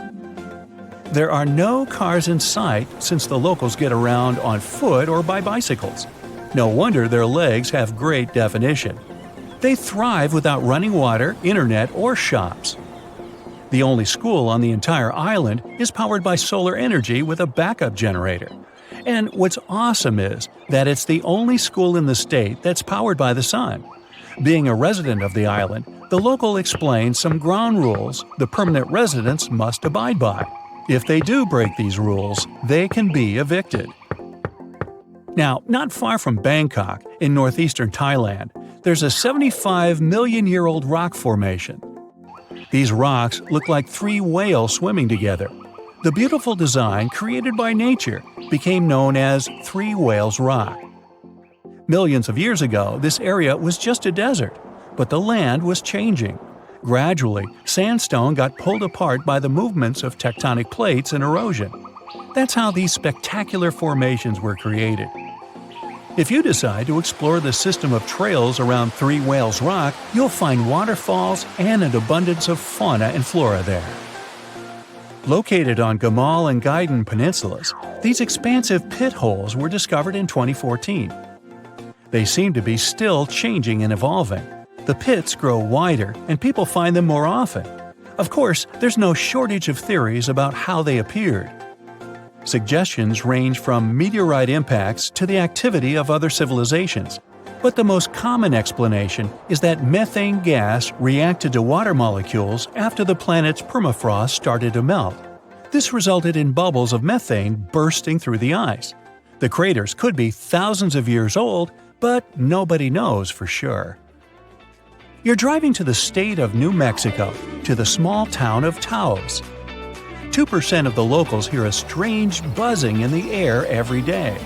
Some residents believe the sound is somehow connected with technologies used by guests from other galaxies.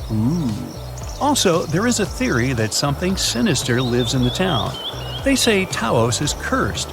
An evil spirit or a phantom punishes people for something their ancestors did in the past. Scientists still can't explain the nature of this sound. Another theory says it's caused by unusual acoustics of the location, while others think the buzzing is a hallucination. Some can hear it because everybody talks about something, and our minds create an illusion of the sound that doesn't really exist. The sound isn't the same for everyone either. For some, it's a low hum. For others, it's more of a buzzing sound. But this is not the only place where you can hear the strange noises. It's called the hum, and people worldwide claim to have heard it. Some dwellers of a small village in Scotland describe it as a low, thick hum, while some residents of Florida heard a similar sound too. It's not exactly known where this phenomenon appeared, but the first time the media started talking about it was in the 1970s in England. Also, there are written records of a mysterious buzzing dating back almost 200 years. According to some estimates, only about 2% of people on the planet can hear the hum. Perhaps their ears pick up some low-frequency waves, or the reason is something else entirely. Maybe, just maybe, they hear humming because the person doing it doesn't know the words to the song. Yeah, that joke is also 200 years old. A volcano in Indonesia spews bright blue lava and produces electric blue and purple flames. This phenomenon occurs because the volcano has some of the highest levels of sulfur in the world. You can also know you're near it by its foul stench. But I digress. And when sulfuric gases interact with scorching hot air and get lit by the molten lava, they turn blue. You can also find the world's largest acid lake inside this crater. Yup, it's a real stinker. Underwater rivers and lakes are called brine pools for a reason. High salinity makes the water in them denser than the seawater around. That's why it sinks to the bottom, forming rivers and lakes. Those have waves of their own, and these waves can sometimes lap up against the shorelines. If you went down there in a submarine, it would easily float on the surface of a brine pool. But without a submarine, swimming in such a lake would be too risky. They contain too much toxic methane and hydrogen sulfide.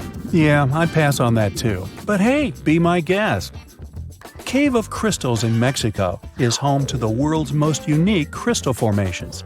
Thanks to super rare conditions in the cave, crystals there grow to unbelievable sizes. The air inside is incredibly humid. The water contains tons of minerals that boost the growth of the milky white giants. Some of them are longer than telephone poles. Cylindrical snow donuts occur when a wind gust starts to roll some snow across a snowy area, as if making a snowball.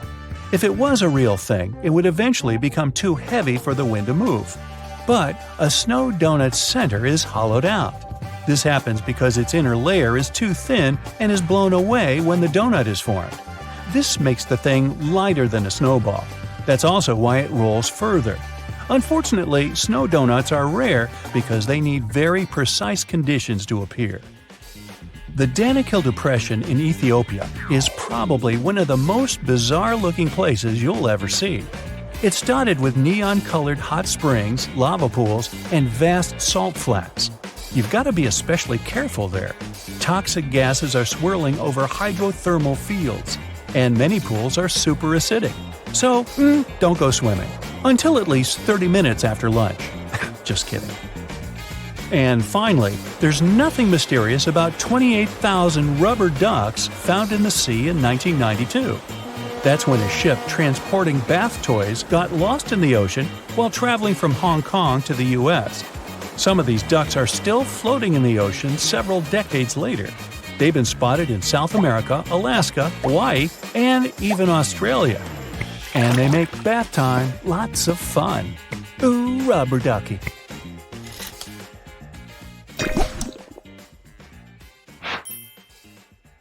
The largest tree in the world is so massive, it even earned itself the nickname General Sherman. It stands tall in California's Sequoia National Park, stretching its branches at 275 feet toward the sky. That's almost as tall as the Statue of Liberty. As for its weight, if we could place it on a scale, we'd need 400 elephants to balance things out. Its base stretches 36 feet in diameter, big enough to hide 2 sedans parked end to end. California is the last place on Earth where these colossal trees grow naturally. During the Ice Age, they flourished across North America and Europe, but as the glaciers retreated, so did the sequoias. Today, they thrive along the western slope of the Sierra Nevada range, relying on the melting glacier caps to quench their thirst. General Sherman gathers thousands of visitors every day, and the park's infrastructure caters to this. There's a short half-mile walk from the nearest parking lot that leads to the big green giant. Along the way, a stone marker outlines the shape and size of the tree's base, to give visitors a sense of its immense scale. This sassy sequoia is estimated to be around 2,300 to 2,700 years old and has witnessed centuries of change. It sprouted during the early days of the Roman Empire. When Europeans arrived in California in the late 1800s, they first tried to harvest the sequoias, thinking they had valuable wood. However, the sheer effort required to take down these giants was enormous for those days. They also soon figured out that this type of wood was a bit more brittle than expected, so they let these trees off the hook. As for its name, the tree shares it with General William Tecumseh Sherman, a 19th century famous American public servant. Not far from General Sherman stands the world's second largest tree, named General Grant. Discovered by locals years before General Sherman received its name, this tree has weathered its own share of challenges, including fires. But like its counterpart, it survived, mostly thanks to its thick bark and resilient hardwood. Now, as for the oldest tree, for a long time, we've known it to be a Great Basin bristlecone pine named Methuselah, also found in California. It's been around for more than 4,800 years, way before the Egyptians built the pyramids of Giza. This tree's location is a bit of a secret to keep it safe from harm. Now, Methuselah and its friends grow way up high in California, Nevada, and Utah, where it's tough to survive. The place is cold with dry soil and fierce winds, but these strong timbers have figured out how to thrive, getting their nutrients from the hard, rocky ground up in the mountains. Their branches are twisted and gnarled because of the winds blowing in all directions as they reach maturity. It does make their appearance a bit messy, but it's an added layer of resistance for those trees during powerful storms. Their roots only feed the branches right above them, so if one part of the tree's roots fades away, only that part of the tree will be affected. Now, there's a new contender, however, for the same title of the oldest tree. In Chile, there's a Patagonian cypress called Gran Abuelo, which means great-grandfather in Spanish. It might even be older than Methuselah by about 500 years. This would mean this tree has seen people roaming around during the Bronze Age. To figure out a tree's age, we generally need to look inside its bark and count its rings. For the Gran Abuelo, though, scientists use complex math to estimate how old it is. Some experts aren't convinced by this method just yet. No matter which tree is older, both Methuselah and the Gran Oboyo have seen a lot of changes in their long lives. Each ring in their trunks holds info about the weather from the year it grew. Scientists can learn a ton about past climates on our planet by studying these ancient trees. Now, the world's tallest tree is also off-limit to visitors, but this is a recent safety measure. Its name is Hyperion, and is located in Redwood National Park, California. Standing at a towering 380 feet, Hyperion is a coastal redwood, taller than the length of an American football field. Named after a character in Greek mythology, Hyperion was discovered in 2006 by two researchers. The park is home to other incredibly tall trees like Helios and Icarus, both also reaching heights of over 370 feet. The impressive height of redwoods in Northern California is due to their leaves and the region's climate. These trees absorb and store moisture from morning fog, and their sprouts promote growth after injury, allowing them to live for a very long time. However, their shallow roots make them susceptible to damage from hikers. Besides being a record holder, Hyperion's appearance may not live up to the hype. Witnessing its towering height from the ground is hard, and its trunk isn't that impressive. Hyperion is currently tucked away in a closed-off section with no official trail. But despite this, many tree enthusiasts have trampled through over the years, harming the habitat leading up to it. Trash has also been found along the way in the past. The park recently issued a statement urging visitors to steer clear of this tree. Otherwise, they could face hundreds of dollars worth of fines and even end up behind bars. The Tree of Life stands as a resilient symbol amidst the arid desert landscape of Bahrain. Nestled in the highest point of the country, this ancient tree defies odds, captivating visitors with its mysterious and inexplicable presence. It's surrounded by endless stretches of heated dunes in the Arabian desert. Because it stands alone against the desert backdrop, it has puzzled scientists and botanists for years. There's little to no rainfall over there. There are also no freshwater sources nearby. Despite the lack of moisture, the Tree of Life insists on flourishing, flaunting its green foliage. How it manages to survive in such harsh conditions led to some weird theories. Some speculate that the tree's roots go deep into the earth, reaching depths of up to 160 feet to access underground water reserves. Others suggest that the tree has adapted to its environment, drawing moisture from the surrounding sand grains through specialized mechanisms. One other interesting idea is that the Tree of Life lies at the site of the legendary Garden of Eden, getting its water from a mystical source. Apart from its scientific and cultural significance, the Tree of Life is an important tourist attraction for locals, luring in approximately 65,000 visitors each year. All for a tree. Now, Poland has its fair share of trees worth mentioning, all gathered in the Crooked Forest.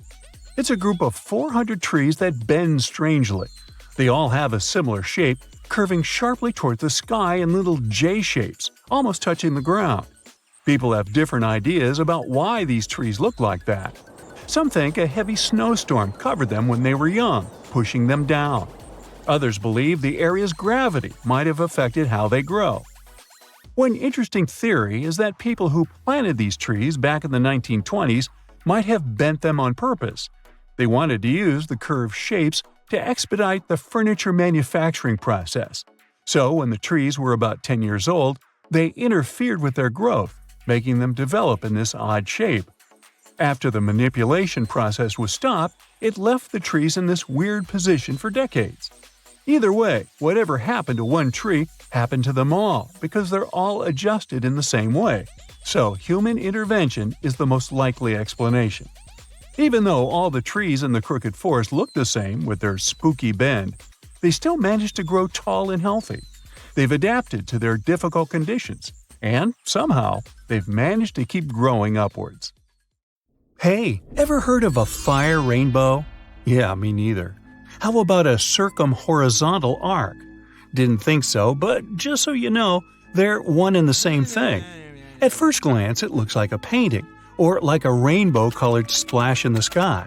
Despite the name, they have nothing in common with either fire or rain. This phenomenon happens on rare occasions when the sun shines through a particular type of ice cloud formation. The rainbow halos are just as unique. Again, a specific type of ice crystals in clouds needs to be present for the surface of the Earth to bend light from the sun into a perfect ring. The same thing can happen with moonlight. The only difference will be that moon halos are usually white and sun halos can be rainbow-colored. When visiting regions with high altitudes, you may be one of the lucky people to stumble upon penitentes. They're basically naturally formed ice spikes. For them to be formed, they need a really cold and elevated environment where the air is dry. The sunlight turns ice directly into vapor rather than melting it into water. And that's why these blades of snow and ice start to pop up on the surface of the Earth. As cute as they may be, they can end up as tall as 15 feet. Now, what happens when small individual droplets of lava meet the wind? Pele's hair, basically. Let me explain. The word Pele comes from an ancient Hawaiian symbol for volcanoes. Whenever the wind picks up little drops of lava, it stretches them into hair-like strands, similar to the process of glass wire creation. These delicate strands can stretch as far as 6 feet. On rare occasions, it can rain without any clouds. But does it really? Let's look at the science behind this rare phenomenon. It's sometimes called a sun shower, just because it looks like the rain is falling straight from the sun. Let's be clear though, there is no way rain can ever come down directly from a star. Rain clouds are at a bit of a distance from that specific location. With sun rays being angled, the clouds become out of sight. Add a little wind to blow the rain in your direction and ta-da! You get sun showers. Located in Bolivia is a place called Salar de Uyuni. It's the largest salt flat in the world. It's also the home of half of the world's lithium, which is a crucial component for making batteries. But what else is so special about this place? Well, whenever the rain season comes, it turns this piece of flat land into a perfectly reflective mirror lake. What comes to your mind when you hear about the Blood Falls? A horror movie? Well, they are merely a series of waterfalls located in one of the driest regions of Antarctica. They emerge from an underground lake filled with a special kind of bacteria. These little organisms use sulfates as fuel instead of sugars, which makes them very intriguing for scientists. The water contained in this lake is so full of iron that it basically just rusts when it meets the air. Hence, the reddish color of the waterfall, which also gives it its trademark name.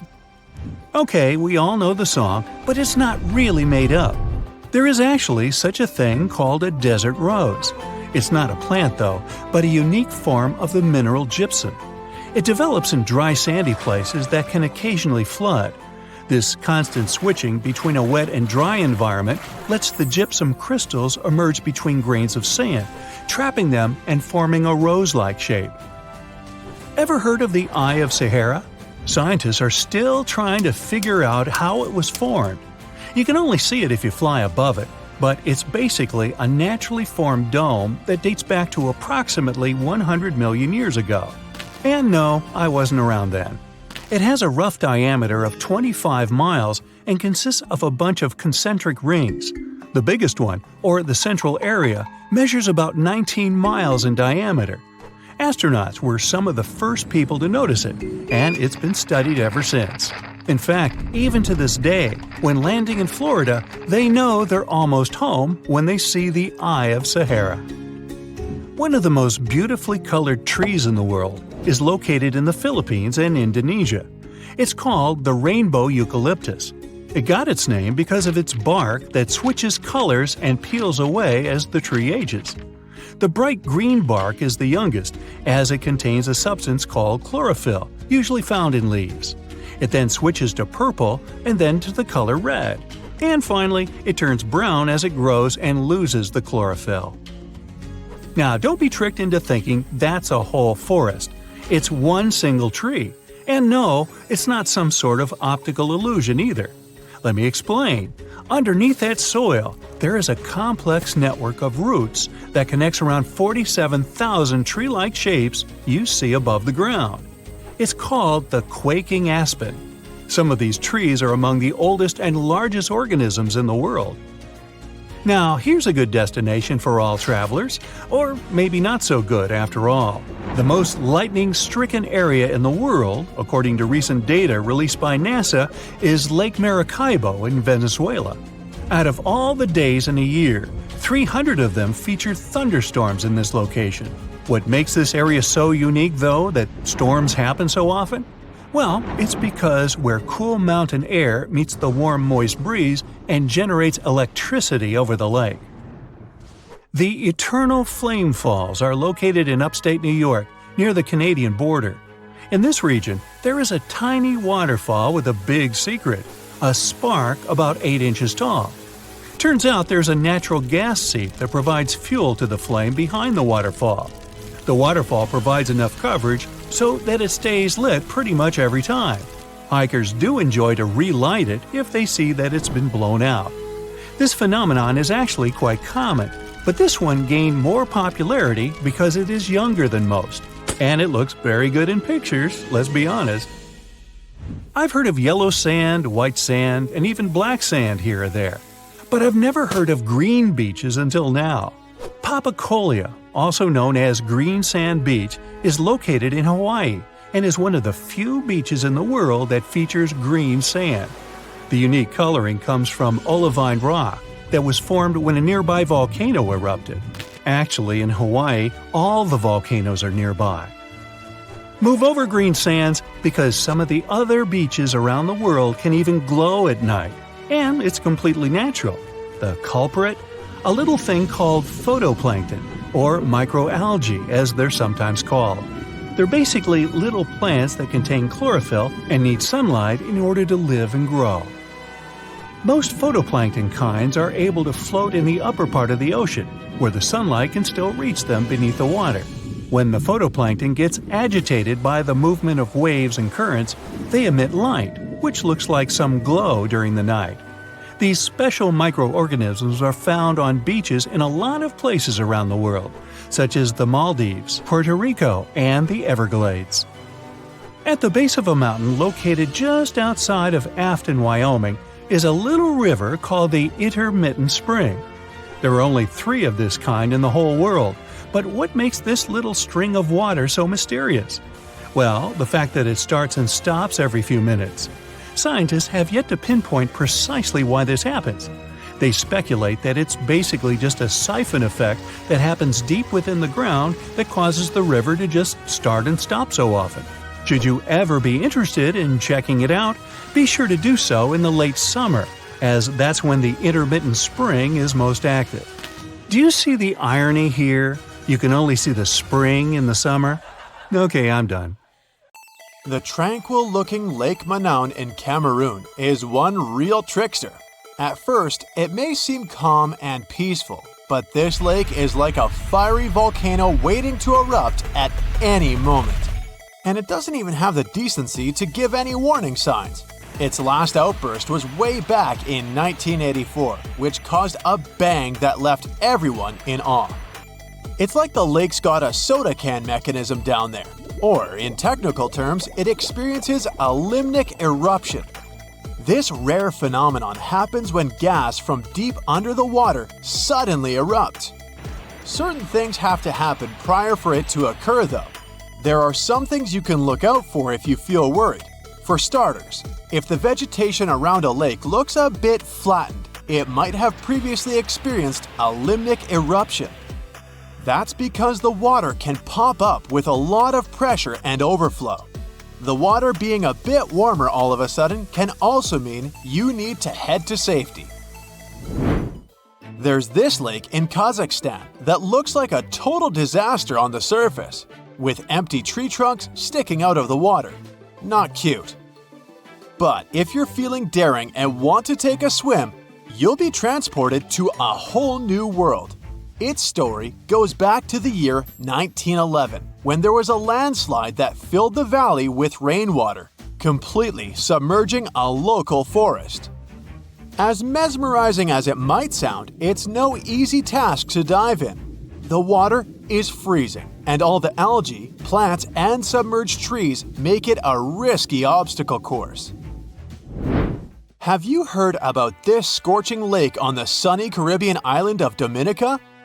The water around the edges is at a sweltering 180 to 197 degrees Fahrenheit. No wonder no one has the guts to measure the middle. It's that hot. Sure, the heat may go down once in a while, but who knows when those waters will start boiling again? Plus, this place is full of nasty gases like carbon dioxide. Because of them, let's just say it doesn't exactly smell like roses, more like rotten eggs. So unless you want to end up looking like a boiled lobster, I suggest you stay away from these waters. If you're planning a trip to Tanzania, you might want to think twice before diving into Natron Lake. Sure, it's got a beautiful reddish hue, but that's thanks to some bacteria that call this lake home. And don't even get me started on the pH levels. They're so high they might even strip the color off your swimsuit. But hey, at least the flamingos like it there.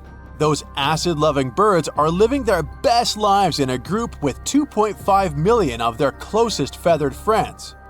How come these birds manage to thrive there, you might wonder? Well, no predators means no stress, which equals easy breeding. They also love feasting on that fancy bacteria, which makes the water all pink.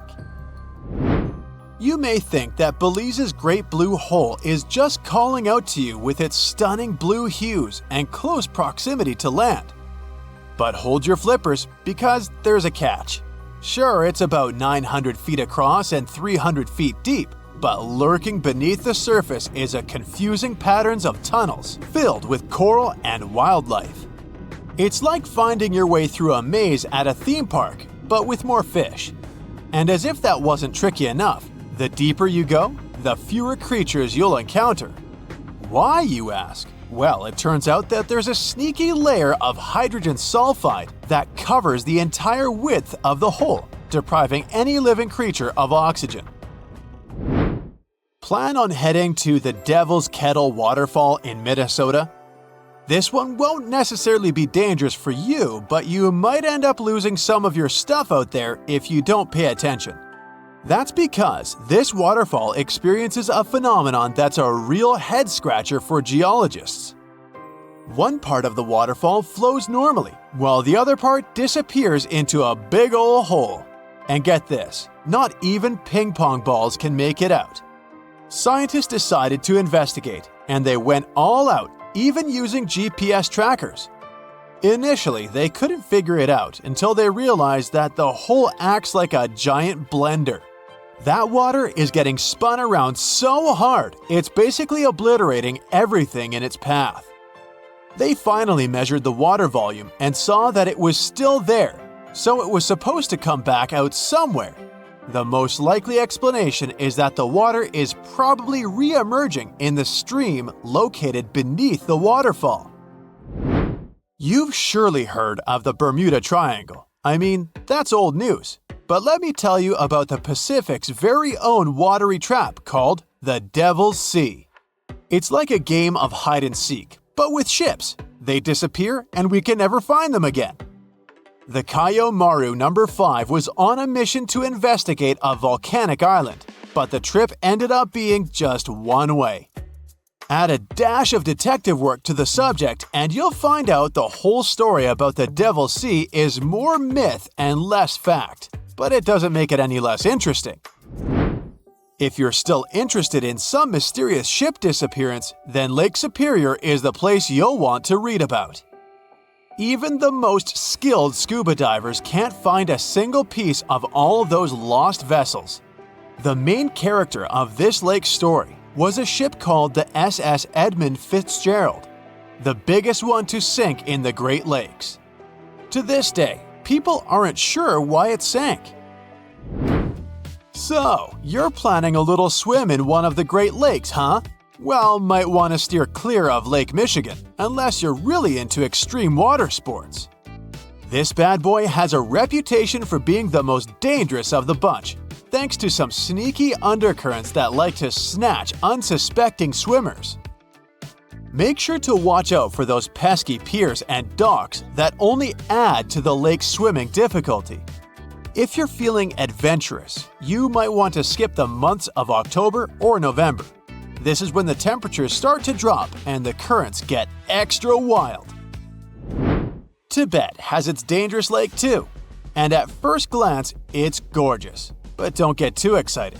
It's got a salt content so high that nothing can survive in it. Some villagers around there actually consider it to be tainted with some sort of substance. The cherry on top? Other locals believe there's a selfish creature living in the lake who's hogging up all the space for itself. No wonder its nickname is Darkness. No list of dangerous waters is complete without Lake Victoria, the big kahuna of African lakes and the third biggest in the whole wide world. But beware, not all its waters are safe for us humans. Some regions can be real troublemakers because this lake has its own personal climate. And what does that mean? Mostly that you can't trust the weather here one bit. You could be soaking up some sweet rays one second, and the next you're running from a torrential downpour. Unless you want to be caught swimming in a storm, steer clear of this moody lake. You might have already seen pictures of Lake Hillier. It's like a giant pool of grapefruit juice in Australia.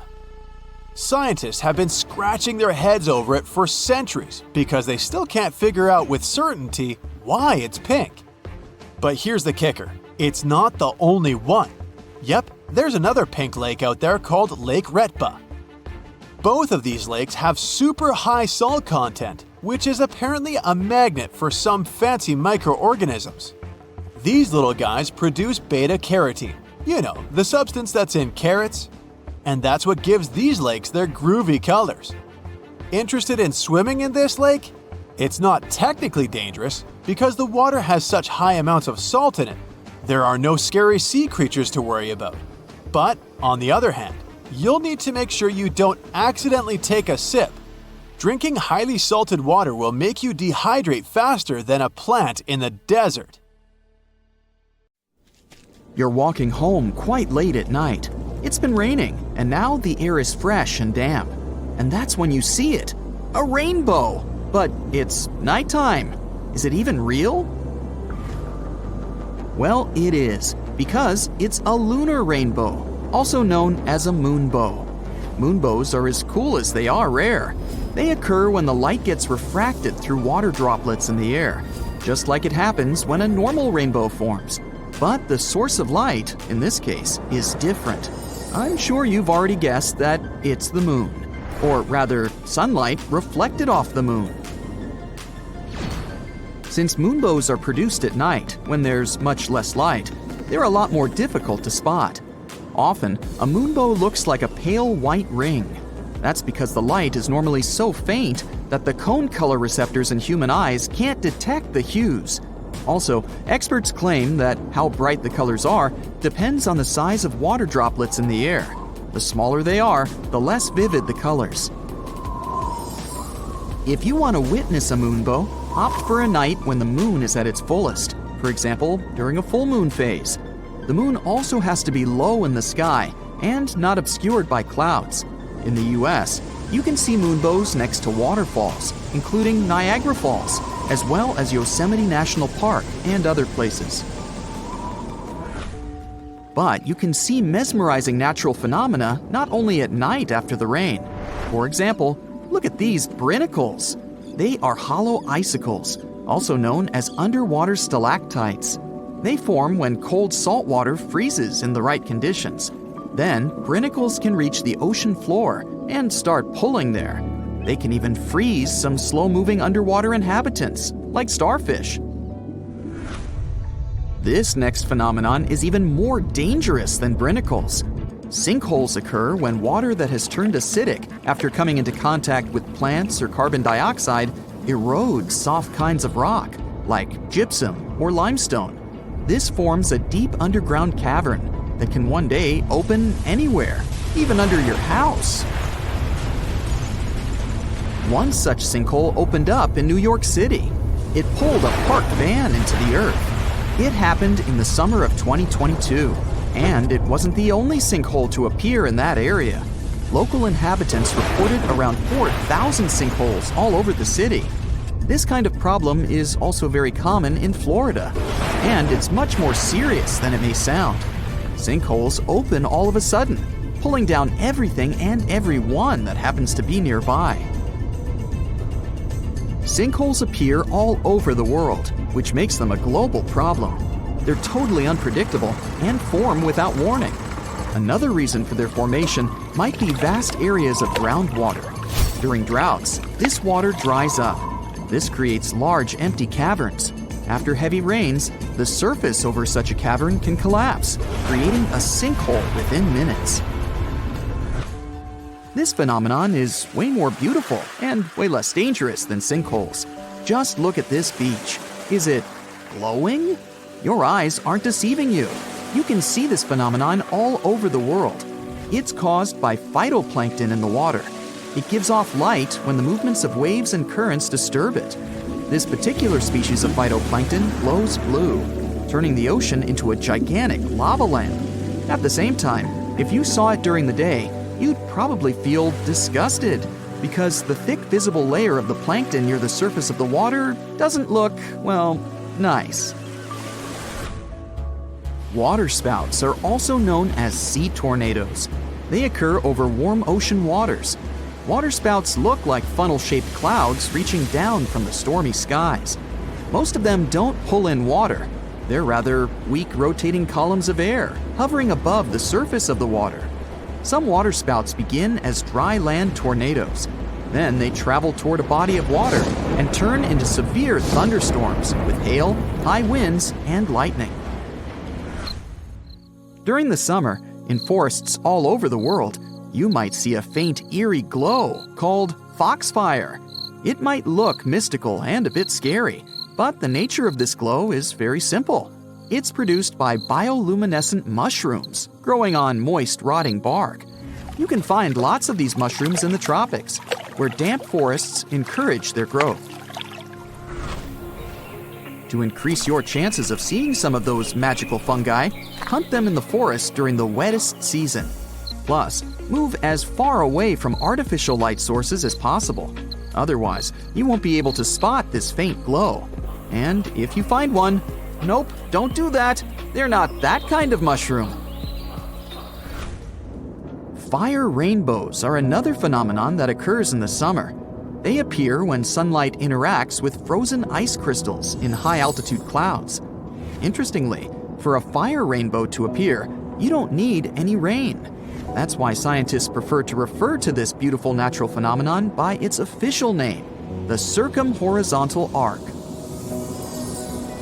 This arc occurs when the sun is very high in the sky, and there's one special variety of clouds.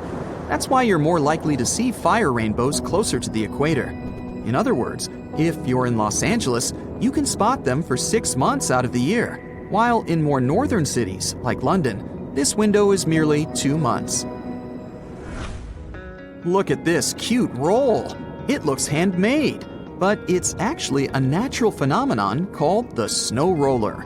Snow rollers are formed when there's a thick layer of fresh snow that covers a layer of ice. When the temperature and wind speed are just right, some snow breaks loose and starts rolling. While rolling, it picks up additional snow and ends up as a large snow donut. The conditions creating these pastries must be very precise. That's why they're quite rare. Have you ever climbed the stairs of the Giant's Causeway in Ireland? They sure look as if they were created by people. But in fact, this absolutely awesome formation is natural and has a scientific name, columnar basalt. These mostly hexagonal columns have a volcanic origin.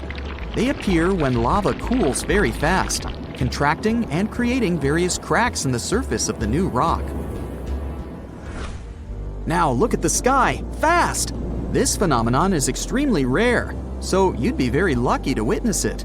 These clouds are called asperatus, and they managed to avoid being classified until 2009. They seem to be ominous and stormy, but in most cases, they break up very quickly without producing a storm. Blink, and you'll miss them. These clouds get formed when colliding air masses or turbulent winds whip up the bottoms of cloud layers, creating amazing shapes. Now, put on your winter jacket. We're heading to the north to look at very unusual icebergs. The thing is, not all of these formations are monochrome. Some of them have different colored stripes, which stand out starkly against the whites and blues of the Arctic. The process of the formation of these stripes is quite simple. See for yourself. Water melts and freezes on an iceberg, with dirt and particles of different minerals getting trapped on its surface. They create multicolored stripes with a variety of colors. As for these blue stripes, they appear when water gets trapped between two layers of ice and freezes so fast that air bubbles don't have enough time to form. And if an iceberg breaks off and falls into the ocean, algae present in the water might create yellow or green stripes. If a storm holds back your long-awaited picnic, keep calm and think about how lucky you are that it's not the Catatumbo, the world's longest lightning storm. The heart of the storm, which repeats every year, is over Lake Maracaibo in Venezuela. It towers way higher than your regular thunderstorm. This natural phenomenon occurs for a whopping 140 to 160 nights a year, lasts for 9 hours a day, and produces 16 to 40 lightning flashes per minute. You've probably heard how they say that lightning doesn't strike twice in the same place.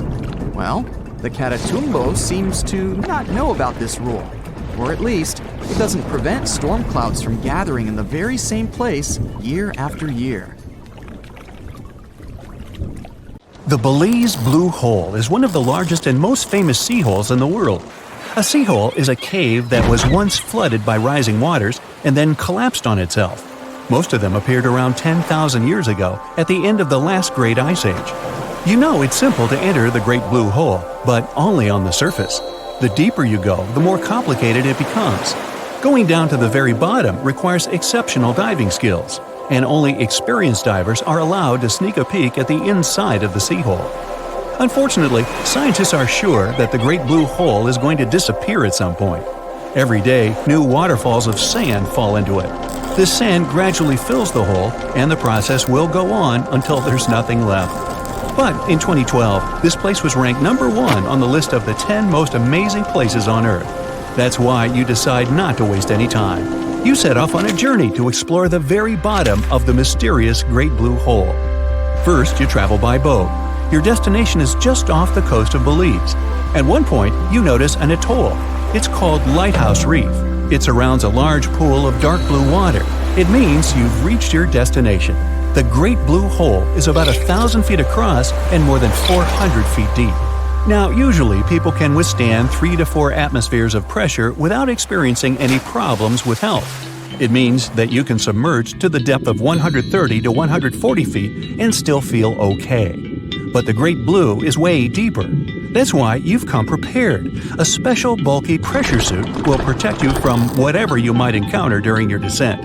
Designed for very deep dives, it can allow you to reach the depth of 2,000 feet. Not that the Great Blue Hole is so deep, but you never know. As you begin your descent, you notice that the crystalline water around you, that seemed dark at first, starts getting clearer. It gives you an impressive view. It looks as if the Great Hole doesn't have a bottom. While slowly sinking under the weight of your pressure suit, you notice all kinds of marine life. Here is a massive grouper, and that creature? Isn't that the iconic hammerhead shark? Soon, you find there are lots of different shark species dwelling in the Great Blue. They're large Caribbean reef sharks, docile nurse sharks, smart and dangerous bull sharks. You can even spot some curious blacktip sharks. Luckily, they don't pay any attention to you. You also come across large turtles and beautiful giant corals. You pass by several ledges at a depth of 70 feet and 160 feet. There must be one more ledge at an impressive depth of 300 feet, but you haven't got so deep yet. The ledges confirm the hole's origin as an old limestone formation that appeared on land. After that, rises in sea level turn the place into a deep blue hole. The deeper you descend, the darker it becomes. Once you reach a depth of 50 feet, you notice the water shimmer. That's the invisible line dividing the sinkhole's salty top from the freshwater abyss. You notice a white layer of calcium carbonate at a depth of 290 feet. Once, there was a colossal coral reef there. It grew in the shallow, at that time, waters of the Caribbean. A bit deeper than that, at 300 feet underwater, you see something strange. But at that moment, you don't know yet how lethal your find is.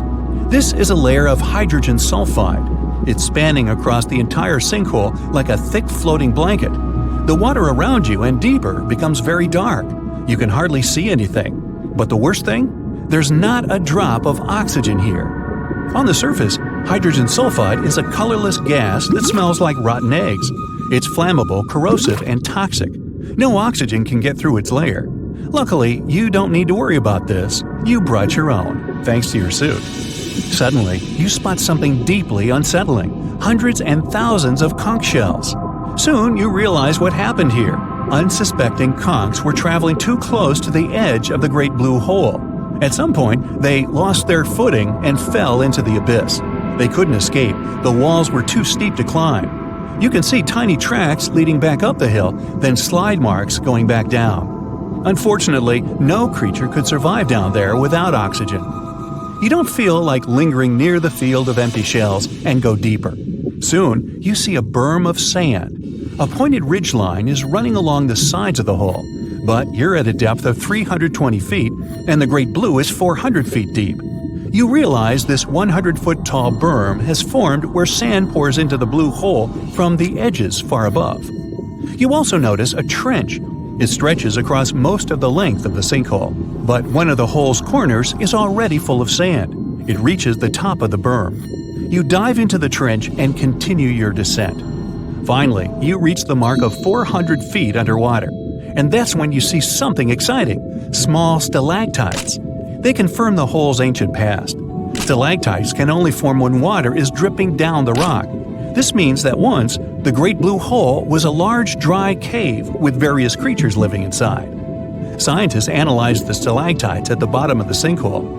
They determined that these hanging structures got formed at different times: 153,000, 66,000, 60,000, and 15,000 years ago. You notice that some of the stalactites are tilted to one side. That means that there was not only a rise in sea level, but also a movement of the land. Finally, you touch the bottom of the Great Blue Hole. At the same moment, you feel your feet slip. You almost lose your balance. That's because the seabed is covered with a thick layer of silt. It's a record of hurricanes and storms, followed by long periods of droughts that happened in the past. You look around, and what you've been searching for is right in front of you. A series of caves filled with giant stalactites are barely visible in the murky waters near the bottom of the blue hole. These caves appeared hundreds of thousands of years ago. They were carved in solid rock by water filtering through them. This water also created huge columns of stalactites and stalagmites. In time, most of the caves collapsed in on one another, producing a 400-foot deep abyss. Eventually, the warm Caribbean Ocean filled the chasm. It broke limestone and wiped out the caverns, but some of them still exist. You're ready to take your adventure to the next level and slowly swim into one of the caves. It's dark inside. You don't see any signs of life, only majestic stalactites and stalagmites surrounding you. Suddenly, a thought occurs to you. What if I find an entrance to an even deeper sinkhole in one of these caves? There's no scientific proof that such a passage might exist, but what if? Then you'd dive into this narrow opening. At a depth of 650 feet, you'd stop seeing anything around. That would be the beginning of the twilight zone. That's the depth very little sunlight can reach. The deeper you'd go, the darker it'd become, and if you got down to a depth of 3,000 feet, there would be no light from the surface whatsoever. Luckily, you'd have a flashlight attached to your suit. It'd be very quiet and spooky. You'd turn around and almost jump out of your skin. The creature would look like a squid, but it'd be huge. Its eyes would be the size of soccer balls. That would be a giant squid. It's a creature that looks like something from a horror movie rather than a real animal. While trying to get as far away from the monster as possible, you'd almost collide with something no less scary. The creature would be staring at you with barrel-shaped eyes. The thing that would unsettle you the most would be its transparent head. That's how you would encounter the barrel-eye fish. You turn left and see something droopy and saggy floating near your elbow. The creature wouldn't seem to have a skeleton or any muscles. Its jelly-like flesh lets the animal survive incredible water pressure. Usually, the fish lies very still on the bottom, waiting for unsuspecting animals to swim by. You snap out of your thoughts, shudder, and decide you've had enough adventures for one day. You'd better leave exploring the caves to professionals. You push yourself off the bottom and start your way back to the surface.